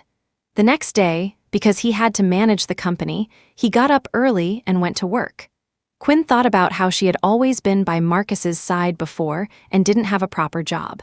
She didn't want this family to rely solely on Leo for income, so she planned to find a job outside. Because she had been idle for a long time, finding a job was still a bit difficult for her. Finally, Quinn found a job as a kindergarten teacher near Leo's company. This job was quite easy for her, and she enjoyed having children bustling around her. This way, she could also forget some of her worries. The way they interacted also gradually began to ease. and Quinn even started to tease Leo. Once, Quinn just made a joke, saying that a handsome male teacher had come to their school. Leo's expression changed for a moment then, but it quickly returned to normal. He suddenly laughed, his eyes sparkling. Then he leaned over and gently kissed her on the nose. Although Leo didn't say it, Quinn seemed to faintly smell a hint of jealousy. Today was Saturday. He didn't go to the company. It was a rare holiday, so they planned to go out and play together. Because they were usually very busy, they could only go out together once every few days. This Saturday, they had planned to go to an amusement park. Quinn's previous life had been very dull. Apart from following Marcus, it was just following Marcus. She wanted an unforgettable memory herself, and she had wanted to go to this amusement park for a long time. But the kindergarten suddenly notified her that there was an activity today and she couldn't take leave. She herself was very disappointed. After telling Leo about this, he seemed a bit unhappy about it.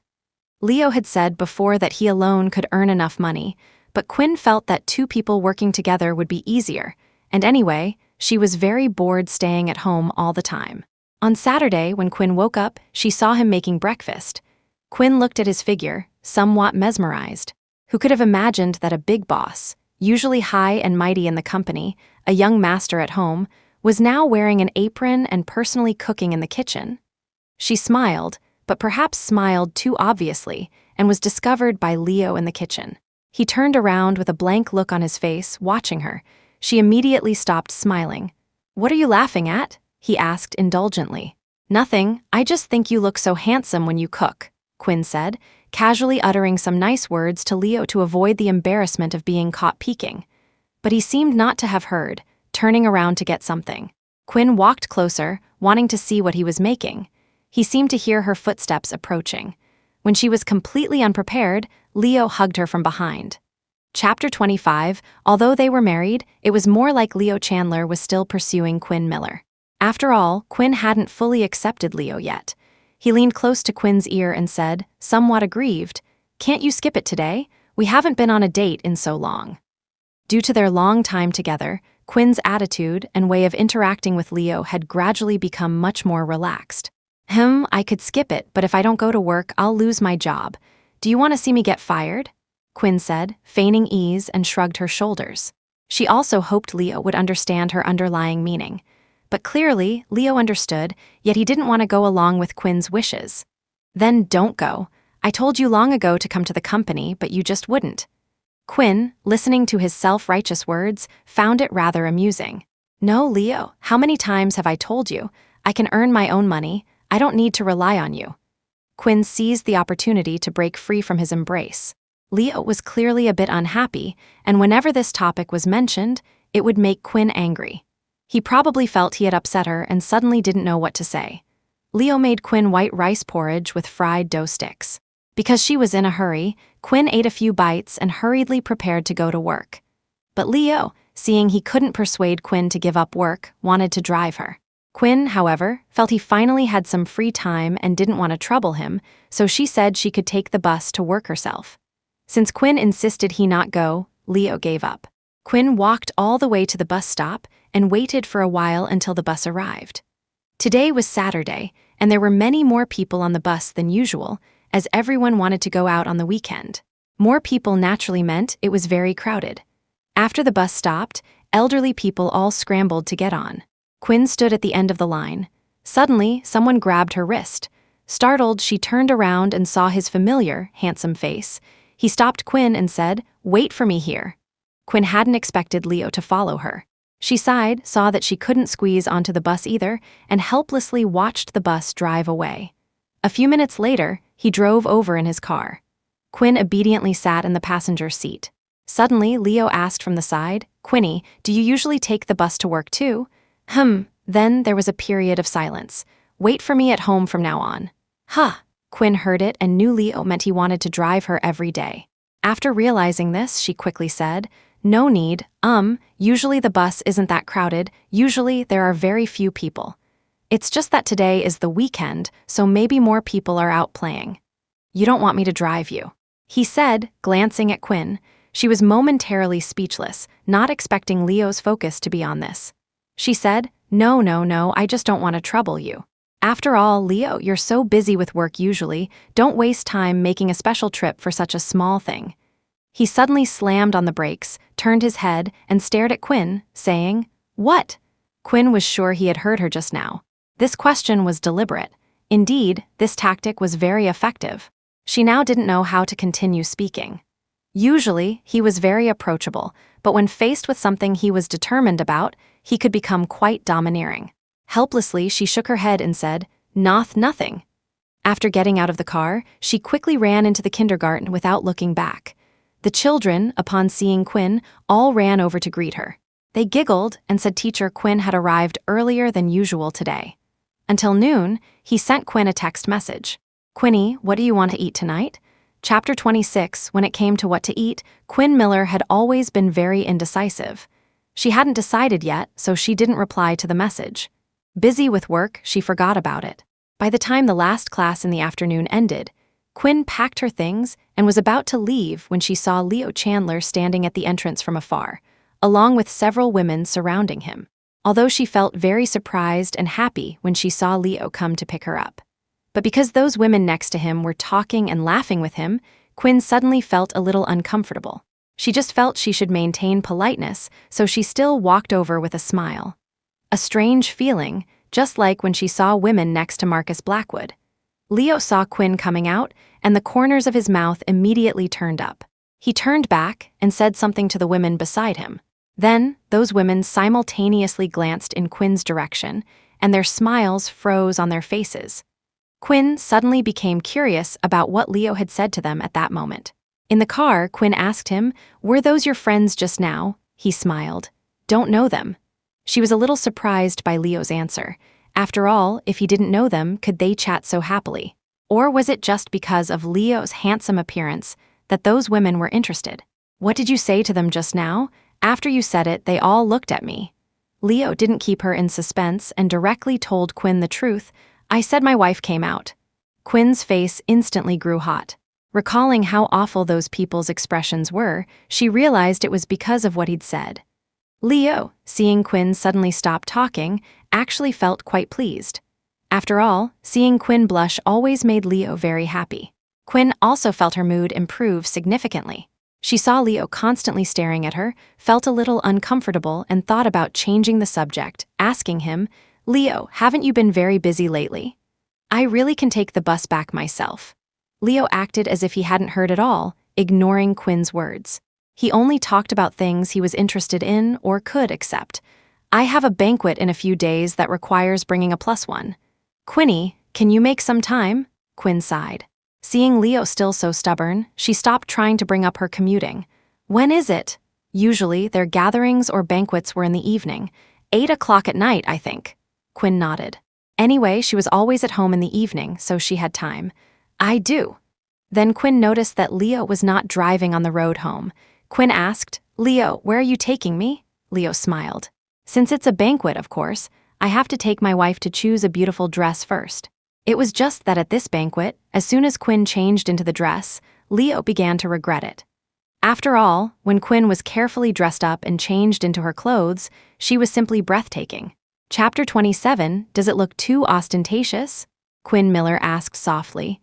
Actually, when Quinn put on this dress, she felt it wasn't quite appropriate. It revealed far too much. He froze for a second, then smiled. "So, at the banquet, please don't leave my sight, okay?" On the way back, because her phone had run out of battery, as soon as it was powered on, she saw countless missed calls. And a mountain of messages in the group chat on her messaging app, all from one person. Quinn still had some impression. It was her university classmate. The next day, Quinn arrived at the appointed time. It was supposed to be a class reunion, meeting at this place first, and then deciding where to go for dinner. Because Leo Chandler was very busy, she hadn't told him about this. Quinn waited for a long time but didn't see anyone, until someone suddenly tapped her shoulder. She then came back to her senses, looked up, and saw the girl standing in front of her, familiar yet strange. She smiled faintly. "You don't recognize me?" The girl deliberately adjusted her hairstyle and clothes, standing properly. "Think carefully." Quinn looked at her, vaguely remembering a classmate who looked very much like her and especially loved watching dramas. They seemed to often go out together. Susan Quincy, Susan clapped for her, congratulating her on getting it right, then looked around and asked, "Why are you here alone? Weren't we supposed to wait here?" "No, we've already changed locations." Quinn was stunned. She didn't know they had changed locations. Susan, seeing Quinn's reaction, subconsciously asked, "You didn't know?" She shook her head. "I didn't know." Susan frowned. "What's wrong with these people?" She muttered under her breath. Quinn thought she was talking to her. "What did you say? I didn't hear clearly." She forced a smile. "It's nothing, come with me." Quinn followed behind, her polite, even somewhat unnatural smile gone. The bustling traffic, accompanied by the honking of horns, was very noisy, but in Quinn's world, even in her ears, it was as quiet as stagnant water. "Not fitting in, am I?" Susan led the way, and soon they arrived. As soon as they entered, people inside cast curious glances, staring wide-eyed for a long time. A woman sitting at a round table deliberately raised her voice. Well, who is this?" Then the men and women next to her began to whisper. Quinn secretly clenched her hands, still maintaining a smiling expression as she looked at them, saying nothing. Susan now regretted it immensely. She should have known better than to tell her and bring her here. "I know, isn't that Marcus Blackwood's little tag along? Why is she here? Didn't we not inform her?" "I don't know either, and I heard she's already married. Looking so ordinary, she should have married early." Chapter 28. A woman walked over, arms crossed, deliberately displaying her ringed hand, and sneered with a tilt of her head. "Susan Quincy, did you bring her?" Susan couldn't help but say angrily, "She's our classmate too. Isn't it natural for her to attend the reunion?" Suddenly, a man from the round table came over, pulled the woman away, frowned, and tried to persuade her. It's okay. Isn't it just for a free meal? Why is everyone making such a fuss?" Then he gestured for the woman to sit down. Come, sit." Not long after, the door opened, and a man in a suit entered, with another woman on his arm. Quinn Miller found him somewhat familiar but couldn't recall his name. Soon, they shouted loudly, "Hey, isn't that the campus heartthrob Lucas Jennings?" The man called the campus heartthrob politely bowed his head and smiled. "Sorry, I'm a bit late. Who's this next to him? Let me introduce you, this is my girlfriend." So pretty. Much better than someone. "Come sit, Lucas." They had almost all taken their seats, but Quinn stood rooted to the spot. If Susan hadn't pulled her to sit down, Quinn would have remained standing. A girl curiously asked, "Lucas, where do you work?" "I started my own company." "Awesome, Lucas, it's so good of you to take the time to come. We feel bad." "You're too kind. It's been so long since we've seen each other, I definitely had to come catch up." He suddenly stood up. "By the way, I also brought some gifts. Consider them meeting presents." "Why are you being so polite, Lucas?" she said, but her hand indeed accepted Lucas Jennings's gift. He personally handed out the gifts one by one. After giving the last one to Susan, he looked at Quinn with a puzzled expression. Why am I one short?" The woman, Veronica Thorne, gestured with her fingers and said dismissively, "Oh, Lucas, that's Quinn Miller. She didn't have much presence in our class anyway. It's normal for you to bring one less, I don't think she'll mind." "How can you say that? You're Quinn Miller, right?" "Yes. How about?" He put on a troubled expression, frowning in thought for a moment, and finally decided, "I'll go buy another one." Quinn quickly refused, No need. It's really not necessary." As soon as she finished speaking, those words seemed like a thorn piercing Veronica's heart. She snorted coldly and said sarcastically, "Well, of course. She's so high and mighty. She's been living well with young Master Marcus Blackwood since she was little, eating good food and drinking fine wine. She even chased him to university. Now that young Master Blackwood is busy and didn't come, she came alone and doesn't even deign to be friends with people like us. Even if you gave it to her, she'd probably just throw it in the trash when she got home. You don't look very old, but you sure talk a lot." Leo Chandler had only heard she was attending a reunion and thought of buying some gifts. Unexpectedly, as soon as he reached the door, he heard Veronica's words. He stood at the entrance, waited for her to finish, then walked straight to Quinn and said coldly, his voice filled with anger, "Leo." Quinn, seeing him, immediately softened, her hands clutching Leo's arm. When she released them, her palms were covered in red marks from her nails digging into her flesh. "Who are you?" Veronica was forced back a few steps by Leo's aura. As her mind raced to identify this person from their class, she heard people behind her whispering. Isn't this person the second young master of the Chandler family? The heir to the fortune? It's him. I've seen him on social media. How does he know Quinn Miller? Who knows? After all, even Marcus Blackwood tried to curry favor with her. For the first time, Leo's eyes were filled with killing intent. His thin lips parted slightly, his words conveying a casual disdain and disgust for her. He raised an eyebrow. Class reunion? So what if you're a young master of the Chandler family? Am I not telling the truth? Veronica's momentum and confidence were clearly crushed by Leo, but due to her pride and self-esteem, she still persisted relentlessly. He held Quinn's hand and said nothing more. But Leo's assistant suddenly stepped forward, smiled politely, and said, "I'm really sorry, my young master has booked the entire place today. Please take your things and leave quickly." So what if you have money? The assistant maintained a smile and gently reminded her, "Miss, please watch your words." Leo's pupils unintentionally constricted slightly. Then he slightly raised his chin. Coupled with his height, which was already much taller than hers, it created an overwhelming sense of pressure, easily suffocating her. A cold glint flashed in his eyes. "I gave you face and a way out, not to tell you that you don't have half a brain."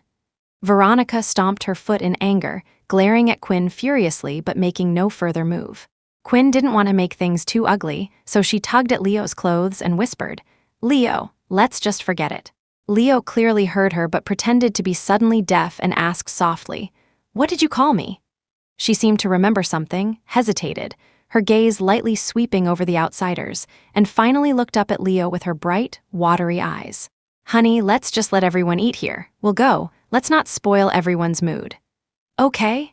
Leo agreed to Quinn's request, glanced at Veronica, seemed to smile faintly, but then his face immediately turned cold. His eyes, calm and indifferent, swept over the others. "Then please enjoy your meal. Make yourselves at home. Let's go." She held Leo's somewhat cold hand, saying nothing all the way. Only those people were left discussing, completely ignoring the embarrassed Veronica still standing there. "She's latched onto another sugar daddy. Actually, I think he's quite nice. I don't really dislike her that much." It was as if her image had completely collapsed in their minds. They couldn't help but feel disdainful. Then, without giving Veronica a chance to breathe, she continued, "Isn't she just jealous that her first love liked Quinn back then? I knew it all along." "Really?" "Of course. She was desperate to be with him back then, but he liked someone else, and someone with no money or power at that." Lucas Jennings averted his gaze from the gifts on the table. "Stop talking. Let's eat." Outside the hotel, they all got into the car. The assistant showed no intention of driving until Leo softly asked Quinn, "Where do you want to eat?" Quinn slowly uttered 3 words, "Want to go home." "Then let's go home." After that day, Sylvia Lowell also learned that the person Quinn had latched onto was Leo Chandler. But Leo didn't let Veronica off easily either. He directly had her blacklisted from the entire business world. Chapter 29, it was just that after that incident, Sylvia Lowell set her sights on Leo Chandler. Because she had no way out, Marcus Blackwood completely ignored her, even treated her as if she were invisible. Leo, facing Sylvia's advances, had actually seen through her intentions from the very beginning. He was rather curious to see how far this woman would go for money. Today, he saw Sylvia trying to get close to him again. He didn't avoid her, just casually mentioned it to Quinn Miller in a text. Only after Quinn responded did Leo feel at ease to confront Sylvia. Sylvia walked straight towards Leo and then sat down beside him as if it were her right. Her hands weren't very well behaved, wanting to touch him all over. But Leo always managed to avoid Sylvia's proximity through various movements. Because she missed every time, Sylvia stopped trying. She poured Leo a glass of wine and then said, "Mr. Chandler, you haven't been busy these days, have you? I hope I haven't disturbed your work." Leo let out a faint laugh, his reply not very amiable. "A little bit disturbing, so I still suggest Miss Lowell not ask me out next time." Sylvia felt awkward hearing Leo's words, but she didn't choose to give up easily. Her red lips sipped some wine, and then she said, "Then next time I'll ask about Mr. Chandler's free time, and then ask you out." Leo sighed inwardly. He knew Sylvia was deliberately pretending not to understand what he was saying at this moment. It didn't matter. He held the wine glass, merely sniffed it but didn't drink. "I have to drive later, and my assistant happens to be busy today, so I'd better not drink this wine." Sylvia looked but didn't say anything. All right. Mr. Chandler is with Quinn Miller now, right? It's just a pity I couldn't attend your wedding last time. Leo smiled. It's okay. After all, things like weddings are better attended by the relatives and friends of both parties. Quinny doesn't like inviting people she's not very familiar with either. Although Leo appeared rather gentle, almost every word he spoke was laced with thorns. Basically, every sentence avoided Sylvia's traps. He kept looking at his watch. Sylvia, out of curiosity, asked, "Is Mr. Chandler in a hurry, or are you waiting for someone?" Leo was actually waiting for Sylvia to say this. He then logically said, "Because Quinny is a teacher at a kindergarten, I have to pick her up from work." A trace of jealousy flashed in Sylvia's eyes. After all, Quinn was inferior to her in every way, but why did she have Marcus Blackwood by her side since childhood, and now Leo Chandler as well? Isn't transportation very convenient nowadays? Does Mr. Chandler still need to spend time picking her up? Her words reeked of a strong, green tea, manipulative vibe. If it were me, I'd be afraid to trouble Mr. Chandler, having to worry about picking me up while he's working. A smile tugged at Leo's lips. He shook his head. That's not it. I insisted on it. Quinny also feels it's troublesome for me to always pick her up, but I think this is one way I show my love for her. I also don't want her to always spend time squeezing onto buses. There are too many people. Leo looked at Sylvia, his eyes full of adoration as he said, "After all, she doesn't cherish herself, but I cherish her." Sylvia, hearing this, didn't know how to continue the conversation. Leo almost always brought the topic to a dead end. Leo finally chose to leave directly, using the excuse that Quinn was getting off work. After coming out, Leo let out a sigh of relief, his eyes gradually turning cold. Then he drove to the kindergarten to pick up Quinn. Chapter 30. After Quinn Miller got off work, she was stopped by a group of children who said they wanted to give teacher Quinn a surprise. The surprise turned out to be each child giving Quinn a kiss.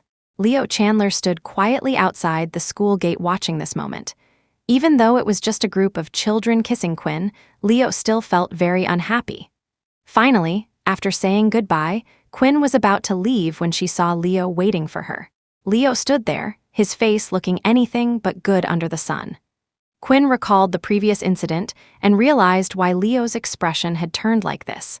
At this moment, Quinn felt a little helpless, but she still walked towards Leo with a beaming smile and gave him a warm hug. Just one hug, and a smile returned to Leo's face. "So, how did it go with Sylvia Lowell?" Leo was driving. He seemed to detect a hint of unhappiness in Quinn's tone. Afraid that Quinn was genuinely angry about this, he immediately explained, "Nothing happened between me and that Sylvia Lowell. She just kept bringing you up in front of me, but I didn't get drawn in by her. Instead, I ended the conversation early." Quinn didn't understand why Sylvia would do such a thing. Could it be that she and Marcus Blackwood had a falling out? Or had Marcus really broken up with her after discovering he didn't care for Sylvia? But a breakup was a breakup. Why did Sylvia immediately go after Leo after the breakup? "Quinny, you're not angry, are you?" Quinn shook her head. "I was just wondering why Sylvia suddenly came to provoke you." Leo raised an eyebrow and then stated his guess about the matter. Although Sylvia's family has some background, they probably offended someone important, so maybe the family is short on money and wants to establish some connections. Or perhaps, Leo paused then, thinking it wasn't inappropriate, continued.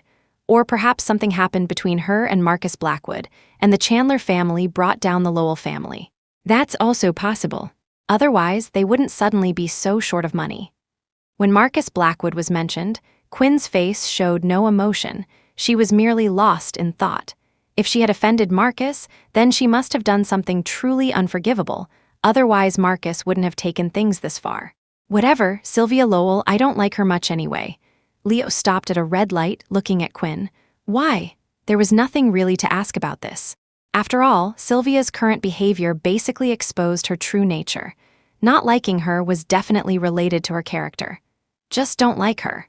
Leo realized something was amiss and immediately agreed with Quinn. All right, if you don't like someone, then you just don't like them. I don't like her either." Quinn suddenly thought of something, her expression changed slightly, and she asked, "Do you not like children?" Leo was stunned. After all, Quinn's question came out of nowhere. "Why do you suddenly ask that?" Quinn looked at Leo and said, "You looked rather unhappy at the school gate just now." Leo shook his head. "No, it was actually because I saw them kissing you. I was a little jealous." "So that was it. Well then, I thought you didn't like children." Chapter 31. Leo Chandler smiled faintly. "Actually, I quite like children. Kids are very cute." Quinn Miller, Lately, Quinn had been feeling unwell and was debating whether to tell Leo. But she didn't want to get Leo's hopes up for nothing. In the end, Quinn decided to find an opportunity to go to the hospital for a checkup. At the hospital, while waiting for the results, Quinn still felt a bit worried. When the results came out, she saw the doctor smiling as he told her, "Miss Miller, you're pregnant." It's been 3 weeks. On the way home, Quinn kept thinking about whether to tell Leo. After all, if she was pregnant, Leo might not let her work anymore. She thought about it for about a week and finally decided to tell Leo. This was, after all, their child. If anything happened midway, she couldn't be solely responsible. Quinn first asked for an afternoon off from the kindergarten principal. Then she sent a message asking Leo where he was. Leo was still dealing with Sylvia Lowell, but he quickly sent Quinn his location. "I'm coming to find you." Seeing that Quinn seemed to have something urgent, Leo also wanted to resolve things with Sylvia sooner.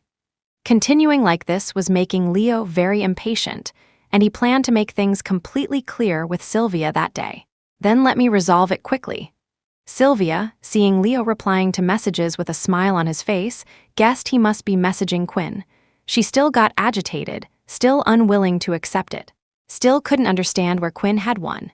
"We are the ones who are a good match." He raised an eyebrow, catching her earnest and alluring gaze. He forced a slight smile, then drawled in an appreciative tone, "Miss Lowell is indeed very beautifully dressed." Sylvia thought she had already won Leo over and eagerly leaned in. But Leo, seeing her action, immediately dodged, then his face darkened, his composure hardening, and he added sarcastically, "But it's only when you're dressed up that you're presentable." Only then did Sylvia clearly see Leo's eyes. His pupils were black and white, slightly narrowed, as if they could easily see through everything. After a short while, Leo looked over at Sylvia. The moment their eyes met, Sylvia saw a different kind of light flash in his usually gentle and amiable eyes. A sharp, cold glint that appeared for an instant and then quickly hid itself at the bottom of his eyes. "Miss Lowell, please conduct yourself with dignity." Then Leo left Sylvia behind and walked away. But Sylvia shamelessly chased after him, even saying, "Leo Chandler, you advise me to be dignified, but look at yourself. Do you think Quinn Miller truly likes you? She's only with you because she was abandoned by Marcus Blackwood and had no other choice but to make do with you." And these words, coincidentally, were heard by Quinn, who had just come looking for Leo. Quinn stared at the expression on Leo's face, seemingly trying to discern his current thoughts. She saw Leo lower his head, his hair covering his eyes, making it impossible for Quinn to see the expression in them. But he coldly said to Sylvia, "This is my business, it's not for you to interfere." Chapter 32. Then Leo Chandler walked over to Quinn Miller, grasped her wrist tightly, and pulled her away from there. Leo didn't say a word the entire way. Because he was walking in front of Quinn, she wasn't sure if he had believed Sylvia Lowell's words and was now sulking. Or perhaps he just didn't feel like talking. Quinn felt that misunderstandings needed to be cleared up, but she suddenly wanted to see if Leo was willing to believe Sylvia or believe her. Perhaps because she hadn't spoken for too long, Leo pulled her into his arms. They were close, and Quinn could hear Leo's heavy breathing, as if he was suppressing something. Only then did Quinn see Leo's eyes clearly. At this moment, Leo's eyes were red, with a hint of suppressed possessiveness. She had no intention of speaking, but waited for Leo to speak. Leo buried his face in her neck, his heart aching sharply. Finally, he pursed his lips and asked hoarsely, "Do you think what Sylvia said is true?" Quinn hesitated, then gently patted Leo's back. She knew that what Leo needed most right now wasn't comfort, nor empty promises. Words like "I'm trying to love you," "I'm trying to let go of Marcus Blackwood," "wait for me a little longer." Saying these things would only add fuel to the fire for Leo. Quinn wasn't a heartless person. Towards such a good man as Leo, it was impossible not to be moved. Although there hadn't been any deeply memorable romance. But from the way Leo handled some details, Quinn really liked this feeling of being noticed, cared for, and liked. During this time, she also knew that her way of getting along with Leo was very plain.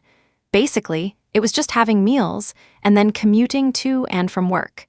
Quinn hadn't even said things like, "I love you." If it were her, perhaps she would also have the same anxiety and worries as Leo. Sylvia's words have never been very credible.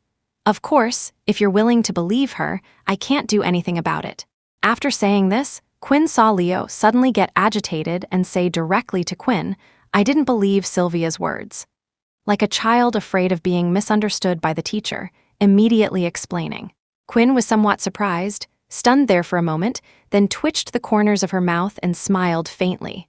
Unfortunately, this smile came at the wrong time. When Leo saw it, he became even more unhappy. After thinking for a long time, he finally voiced the question he most wanted to ask, "I can't feel your love for me." So it was still this sentence. Quinn had a premonition about this. She indeed rarely expressed her love in front of Leo. After all, if love was said too easily, it always felt like it would make people think she was frivolous. This was just her personal opinion. And for someone like Leo, who was in the pursuit, "I love you" should be the clearest response, the most motivating encouragement. Quinn didn't say it, actually, just because she didn't want Leo to think her love was too cheap. Moreover, if "I love you" was said too often, it felt like after getting used to it, that layer of ardent love would be hidden away. Furthermore, it was also related to Quinn's own personality. Quinn didn't like to wear her feelings on her sleeve. Actually, if Leo wanted to hear it, she could say it to him. Not before, but now she could. However, what Leo actually wanted wasn't this sentence, "I love you." Chapter 33. These words, even if there were no feelings between two people, could actually be blurted out. He just hadn't felt a strong sense of love from Quinn Miller yet. It was too plain. He was afraid Quinn was really just, as Sylvia Lowell said, making do, or even just using his name to retaliate against Marcus Blackwood. Leo Chandler was just afraid. Quinn, helpless, lifted Leo's head from her neck and then placed a kiss on his lips. This was the first time Quinn had actively kissed him. Leo's eyes instantly lit up and his cheeks turned slightly red. He looked at Quinn's action, somewhat unresponsive. Then Leo heard Quinn sigh. Suddenly, he felt his ears go deaf for a moment. He only saw Quinn's lips moving but heard no sound. Quinn, seeing Leo had no reaction to such big news, looked at him suspiciously. Leo's face was also blank, but a smile played on his lips. He asked her again, "Quinny, what did you just say?" Although Quinn didn't know if Leo genuinely hadn't heard or was pretending not to, she still obediently repeated, "I said, I'm pregnant." Only then did Leo hear clearly. He was already overjoyed, his eyes and brows beaming with delight, but he stammered, unsure how to express himself. He just kept kissing Quinn's face all over. Quinn was amused by his silly behavior. "Leo, we're still in public. Behave yourself." Only then did Leo temporarily stop this series of childish actions and then asked what the doctor had said during the checkup. Quinn then handed her pregnancy report to Leo. Leo looked it over. He really only recognized the numbers on it. The doctor said the baby is doing very well right now, currently about 4 weeks along. Leo couldn't wait to take Quinn home to see his mother. After all, if Catherine Chandler knew Quinn was pregnant, she would probably be too happy to close her mouth. He immediately took Quinn back to his home, waiting on her as she sat. He completely forgot all his previous worries. Quinn, however, found him incredibly easy to please. Watching Leo walk back and forth in front of her, Quinn also found it very amusing. "You don't have to wait on me like this. It's only been a few weeks. Come on, Leo, sit down. I have something to tell you." Leo, seeing Quinn's expression was a bit serious and somewhat stern, obediently sat down next to Quinn. "I think I need to answer your question." Quinn looked straight at Leo, her eyes also shining with light, but Leo's uneasiness completely ignored the love in her eyes. "I do love you, Leo. Although I rarely say these things to you, I just feel that saying, 'I love you,' all the time is something only children do. I prefer to show it through actions, just like how you can notice all the little things about me. I've also been paying attention to you." Chapter 34. Although it's not a big deal, I am loving you. Quinn Miller hesitated for a moment, then continued, "But Sylvia Lowell was indeed right, though that was only when I first met you. At first, I didn't love you, Leo. But later I found out, after all, my heart isn't made of ice. Leo is very good, so I love you." I wonder if these words came a bit too late.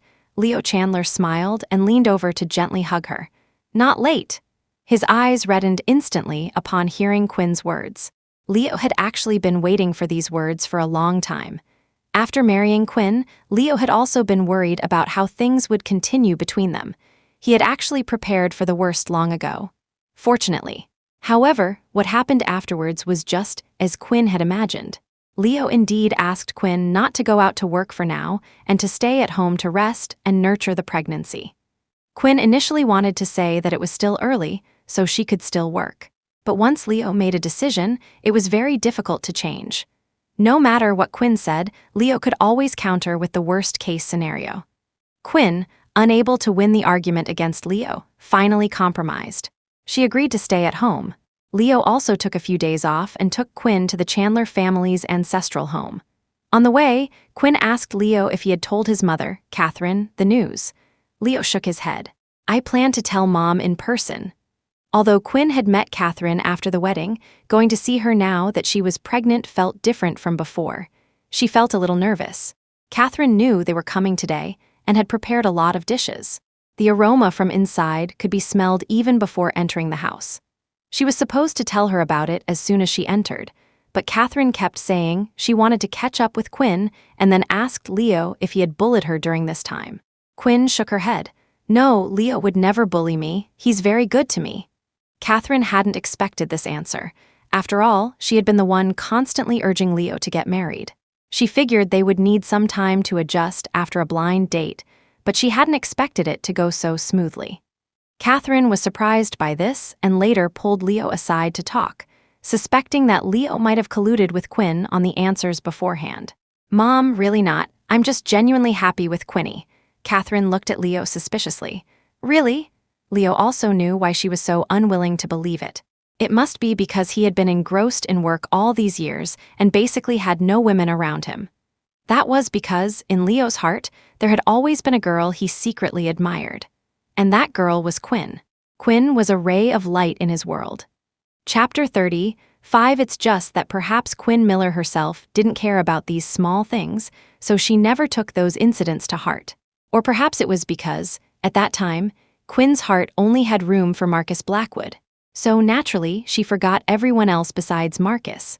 After all, a person's heart and eyes are filled with the one they love most. As for others, they are just passers-by. Who would deliberately remember a stranger they brushed past? At that time, Leo Chandler and she met on the high school campus. He wasn't very tidy back then, didn't look very quiet either. At home, his family always said they were raising him frugally. So, at that time, hardly anyone tried to curry favor with him.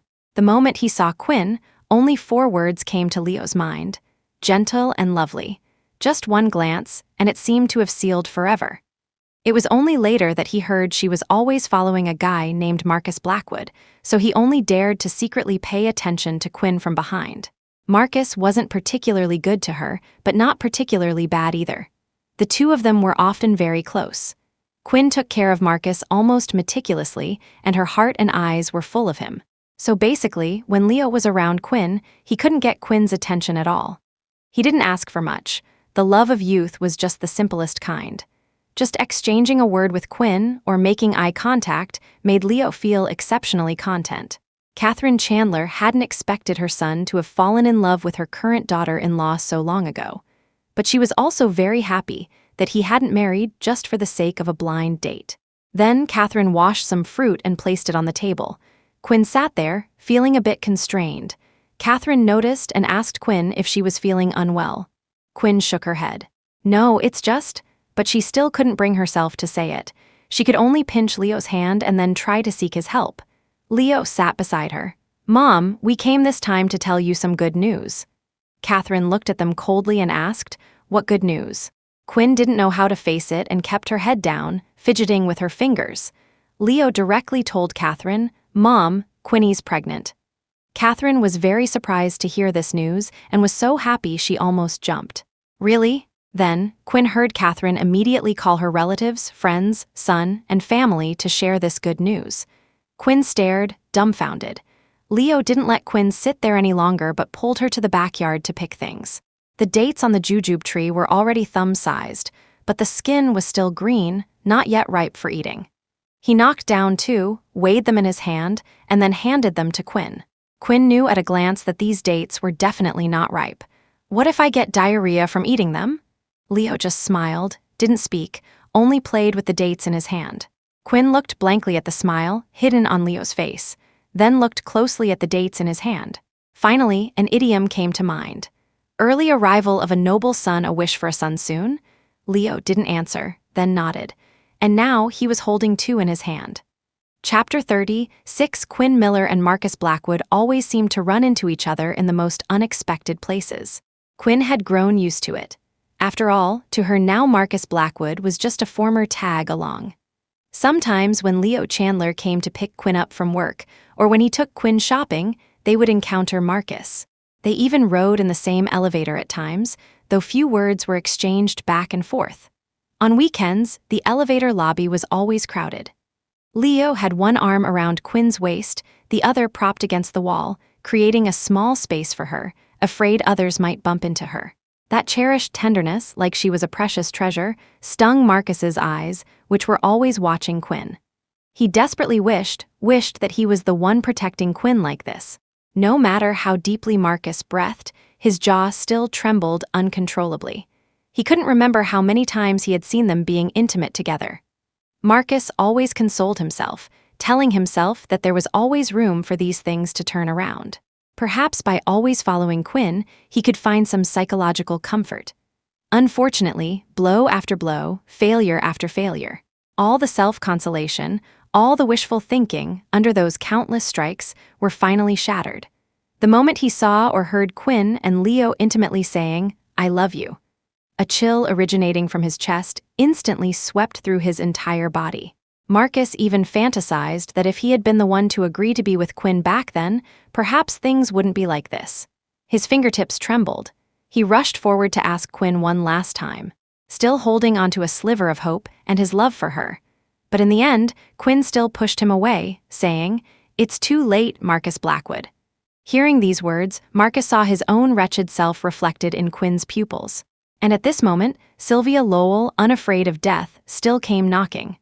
Marcus looked at Sylvia with undisguised disgust, seeing her trying to approach him. He abruptly took a step back. Unfortunately, Sylvia had now reached the point of tearing off all pretenses. Having finally found Marcus, she immediately used their past intimate encounter to threaten him. Under the dim light, his indifferent face was tinged with hidden anger. Suddenly, his aura sank, and he squeezed out a few words through gritted teeth. "Sylvia Lowell, you're looking for death. You think I don't know what you've been doing lately. Couldn't make it here, so you went looking for a backup plan." Sylvia was stunned. She had originally thought Marcus wouldn't know so quickly about her approaching Leo. This indeed frightened Sylvia, but she seemed to be using this matter to keep a tight grip on Marcus. "Marcus Blackwood, we've already reached this point between us. You must marry me." Marcus had thought that giving her some money would satisfy Sylvia. He looked up at Sylvia, his eyes cold and sharp. "Sylvia Lowell, if I remember correctly, you were the one who threw yourself at me. It was a consensual act. If you want to tell everyone, you can. I won't stop you. Let's see who will be ruined in the end." Chapter 37. Marcus Blackwood was completely unfazed by Sylvia Lowell's threats. Sylvia had initially thought that even if she had no other options, she could at least get some benefit from Marcus. But seeing Marcus's attitude, she was clearly unwilling to accept it. "Marcus Blackwood, are you really going to be so ruthless about this? Quinn Miller doesn't like you. She's already married to another man. Where am I worse than Quinn? Why do you look down on me so much?" The moment Marcus heard Sylvia mention Quinn's name, his face darkened. He whirled around, his dark eyes heavy, like a wolf ready to bite back at any moment. "Sylvia Lowell, if you dare to mention her name again, I swear I'll make it so you can't even survive as a beggar here." "Get out," Sylvia bit her lip, looking at Marcus standing there like an unapproachable iceberg. In the end, she chose to leave. Marcus just sat there silent. The room instantly became as cold as if it had frozen over. He was actually thinking, wanting to give up. Suddenly, in the darkness, Marcus's phone screen lit up. Seeing it was a message from Quinn, he immediately regained his vitality. Before opening the chat interface, Marcus's face still bore an obvious joy. After opening it, that sense of joy instantly vanished. "Quinn, I think I've moved on. You should move on too, Quinn. After all, in this relationship, you haven't lacked anything. Perhaps you can't leave me simply because you're used to having a tag along behind you, or maybe, just as you said, I'm just a nanny. Quinn, you're just missing someone to take care of you, to care about you. In the future, when you date other people, you'll eventually meet someone you like again. So I also hope you won't continue like this. It's just wasting both your time and mine. Quinn. Lastly, I have one more piece of news to tell you. I am pregnant. Quinn, actually, I looked back for a long time afterwards. It was your back that didn't turn around. When Marcus saw this last sentence, the pain in his heart reached its peak. All of Quinn's preceding words denied Marcus's love for Quinn, which meant Quinn completely no longer believed he loved her. It was all his own doing from before. All of this was indeed his own fault. It was perfectly normal that Quinn was unwilling to believe him anymore. Since Quinn was already pregnant with Leo Chandler's child, did that mean that no matter what he did, Quinn could never be separated from Leo again? Quinn had really fallen in love with Leo that much. If he had responded to Quinn's love for him earlier, just a little earlier, perhaps this ending wouldn't have turned out this way. Marcus put down his phone. At that moment, the phone screen lit up again. But Marcus didn't pick it up to look. Besides Quinn, there was another person sending Marcus a message. Young master, the plane ticket to go abroad at 10 o'clock tomorrow morning has been bought. Chapter 38. The days of pregnancy passed remarkably quickly. Unknowingly, she was already approaching the late stages of pregnancy. The baby in her womb was exceptionally well behaved, rarely causing Quinn Miller any trouble. During this time, she experienced almost no morning sickness and no discomfort. At this point, Leo Chandler had his mother, Catherine, come to personally look after her. Leo also rarely went out to work. He would either put his work aside and not manage anything, or he would delegate the work to others. Leo would always be at home accompanying Quinn, or he would buy Quinn some needed things, purely acting as an errand runner. But pregnancy wasn't without its sensations. Unavoidable swelling and occasional leg cramps at night constantly made it difficult for her to sleep well. After her belly grew larger, her sleep became very light, or she would dream. The suffocating sensation of falling from a height in her dreams would jolt Quinn awake. The first thing she did upon waking was to use her hand to soothe the child in her belly. Quinn herself hadn't even recovered from that terrifying feeling before she first went to comfort her child. But to Leo, she was also a treasure needing comfort.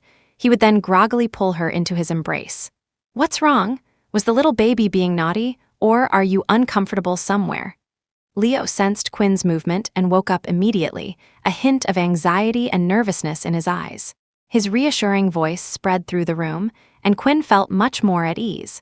Quinn laboriously shifted her belly closer to his embrace. "It's nothing, it's just that I've been dreaming a lot since I got pregnant." Actually, Leo knew that pregnancy greatly affected her life and felt very sorry for Quinn, as it was inconvenient for her to do anything with her large belly. If it weren't something irreversible, if it were possible, Leo would rather not have this child. However, his sister-in-law was quite familiar with this matter, and his brother had also taught him many things to pay attention to during pregnancy. Anyway, the most important thing was not to make Quinn unhappy.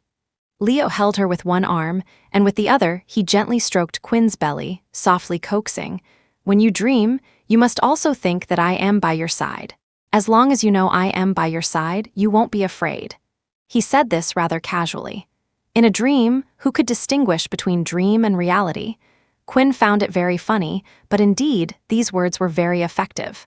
She didn't feel scared at all now. Leo looked at her with eyes full of love, softly humming a little tune. This was quite effective.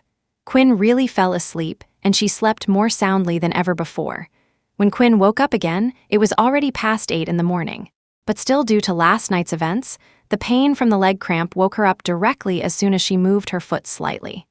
Quinn hissed, but because her belly was too big, it was inconvenient for her to rub her leg. She had originally thought of calling Leo to rub it for her, but when she turned her head to look, she realized the person by the bed had already left. Chapter 39. But not long after, the sound of clattering and running footsteps came from outside the bedroom. The bedroom door was flung open. Leo Chandler, as if on fast forward, rushed to Quinn Miller's side. Looking anxious, he kicked off his slippers and quickly climbed onto the bed. He skillfully began to massage her cramping calf, little by little unblocking the meridians in her lower leg. To prevent the rubbing from causing more pain, Leo had specifically learned a few techniques from his brother. Quinn felt much better. She was very curious why her calf kept cramping. Leo, like a knowledgeable scholar, quickly answered the reason for cramping during pregnancy. It was because the baby needed calcium. If the mother's calcium intake didn't meet the fetus's needs, it would lead to cramps. Quinn, hearing that this was also because of the child in her belly, asked, "How do you know so much?" Leo rarely heard Quinn praise him. "Haha, my brother told me." But at this moment, Leo fell silent for a while, then said indignantly, "Wait until the child comes out, see if I don't give him a couple of spanks." This sentence was unexpected for Quinn. She burst out laughing, which immediately pulled at her leg. "Ouch, that hurts." Leo started massaging her leg again. Then Quinn thought of something and asked, "What if it's a girl?" This sentence made Leo silent. If it was a girl, he definitely couldn't spank her. Only if it was a boy could Leo be firm with him. Leo hesitated several times, but his hands didn't stop moving. He thought for a long time before finally saying, "Then I'll tell our daughter about this and have her love you dearly when she grows up." Then Quinn asked Leo if he wanted to give the baby a name now. Leo thought about it. He actually wasn't good at naming at all. In this whole matter, Leo was the worst at picking names. While rubbing her leg and thinking of names, Leo finally came up with one. "I have a great idea, Quinny. Wanna hear it?" Quinn frowned, looking at Leo with uncertainty. But she still nodded doubtfully. "Okay, let's hear it. Leo, I thought of a name that works perfectly whether it's a boy or a girl, and that is Sunny." Sunny, original, was orange. Sunny is a good English equivalent maintaining the bright, cheerful feel and connection to orange color. Quinn thought about it. Indeed, this name suited both a girl and a boy very well. She looked at Leo. "But this can only be a nickname, right?" Leo thought for a moment. "That's right. Quinny will choose the formal name." On hot summer days, even a slight movement would leave one drenched in sweat. It hadn't snowed in winter for several years, and summer brought scorching sun. Stepping out of an air-conditioned room meant instantly being covered in sweat. Turning on the air conditioner at home always required discussion. After all, Quinn had a child in her belly who couldn't be bumped or jostled. Afraid it would be too cold, she wasn't allowed to set the temperature too low. Because last time, Quinn had turned the AC down to 24 degrees Celsius, 75 degrees F while he wasn't home. The retribution came immediately. Fortunately, the delivery was quite smooth. Quinn gave birth to a boy. Leo also kept his promise from back then. When the child was old enough to be disciplined, he really did spank him once. Chapter 40, it's just that children get sick very easily. If one aspect isn't paid attention to, it makes the whole family very nervous. Oscar, Sonny, Chandler was burning with a high fever, drenched in sweat, his body sticky and uncomfortably clammy. But the little child didn't know how to express it, other than crying and crying. Quinn Miller was afraid Sonny would catch a further cold, so she wanted to cover him well with a blanket, even though Quinn knew that having a fever felt like being immersed in a pool of hot water. Sure enough, as soon as the blanket was on, Sonny wanted to push it away. Quinn couldn't handle Sonny, so she could only call Leo Chandler over first. Leo's way of handling it wasn't as gentle as Quinn's. Seeing this scene, he directly welded the blanket onto Sonny's body. With just this one move from Leo, Sonny cried even harder. Quinn was preparing medicine in a baby bottle and then asked Leo to pick Sonny up. To prevent Sonny from refusing the medicine, Leo held the restless child tightly and brought the bottle's nipple to his lips. The warm water did nothing to soothe the high-fevered Sonny, and perhaps because medicine was added, the taste certainly wasn't good. Sure enough, after Sonny took a sip, he struggled to avoid drinking anymore. Leo looked at his son, who was even more mischievous than himself, feeling a bit helpless. He had originally thought about adding some sugar or something to it. Quinn, however, felt that adding anything might affect the medicine's efficacy, so she still said not to add anything else. Helpless, Leo started feeding Sonny the medicine again. He coaxed him for a long time. Perhaps Sonny was tired from crying, his throat was dry, and he also wanted to sleep, so he finally started drinking.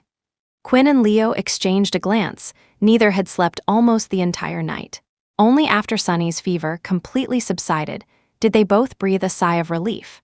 Years later, when Marcus Blackwood saw Quinn's previous messages again, even after so much time had passed, Marcus still couldn't regain his composure for a long, long time.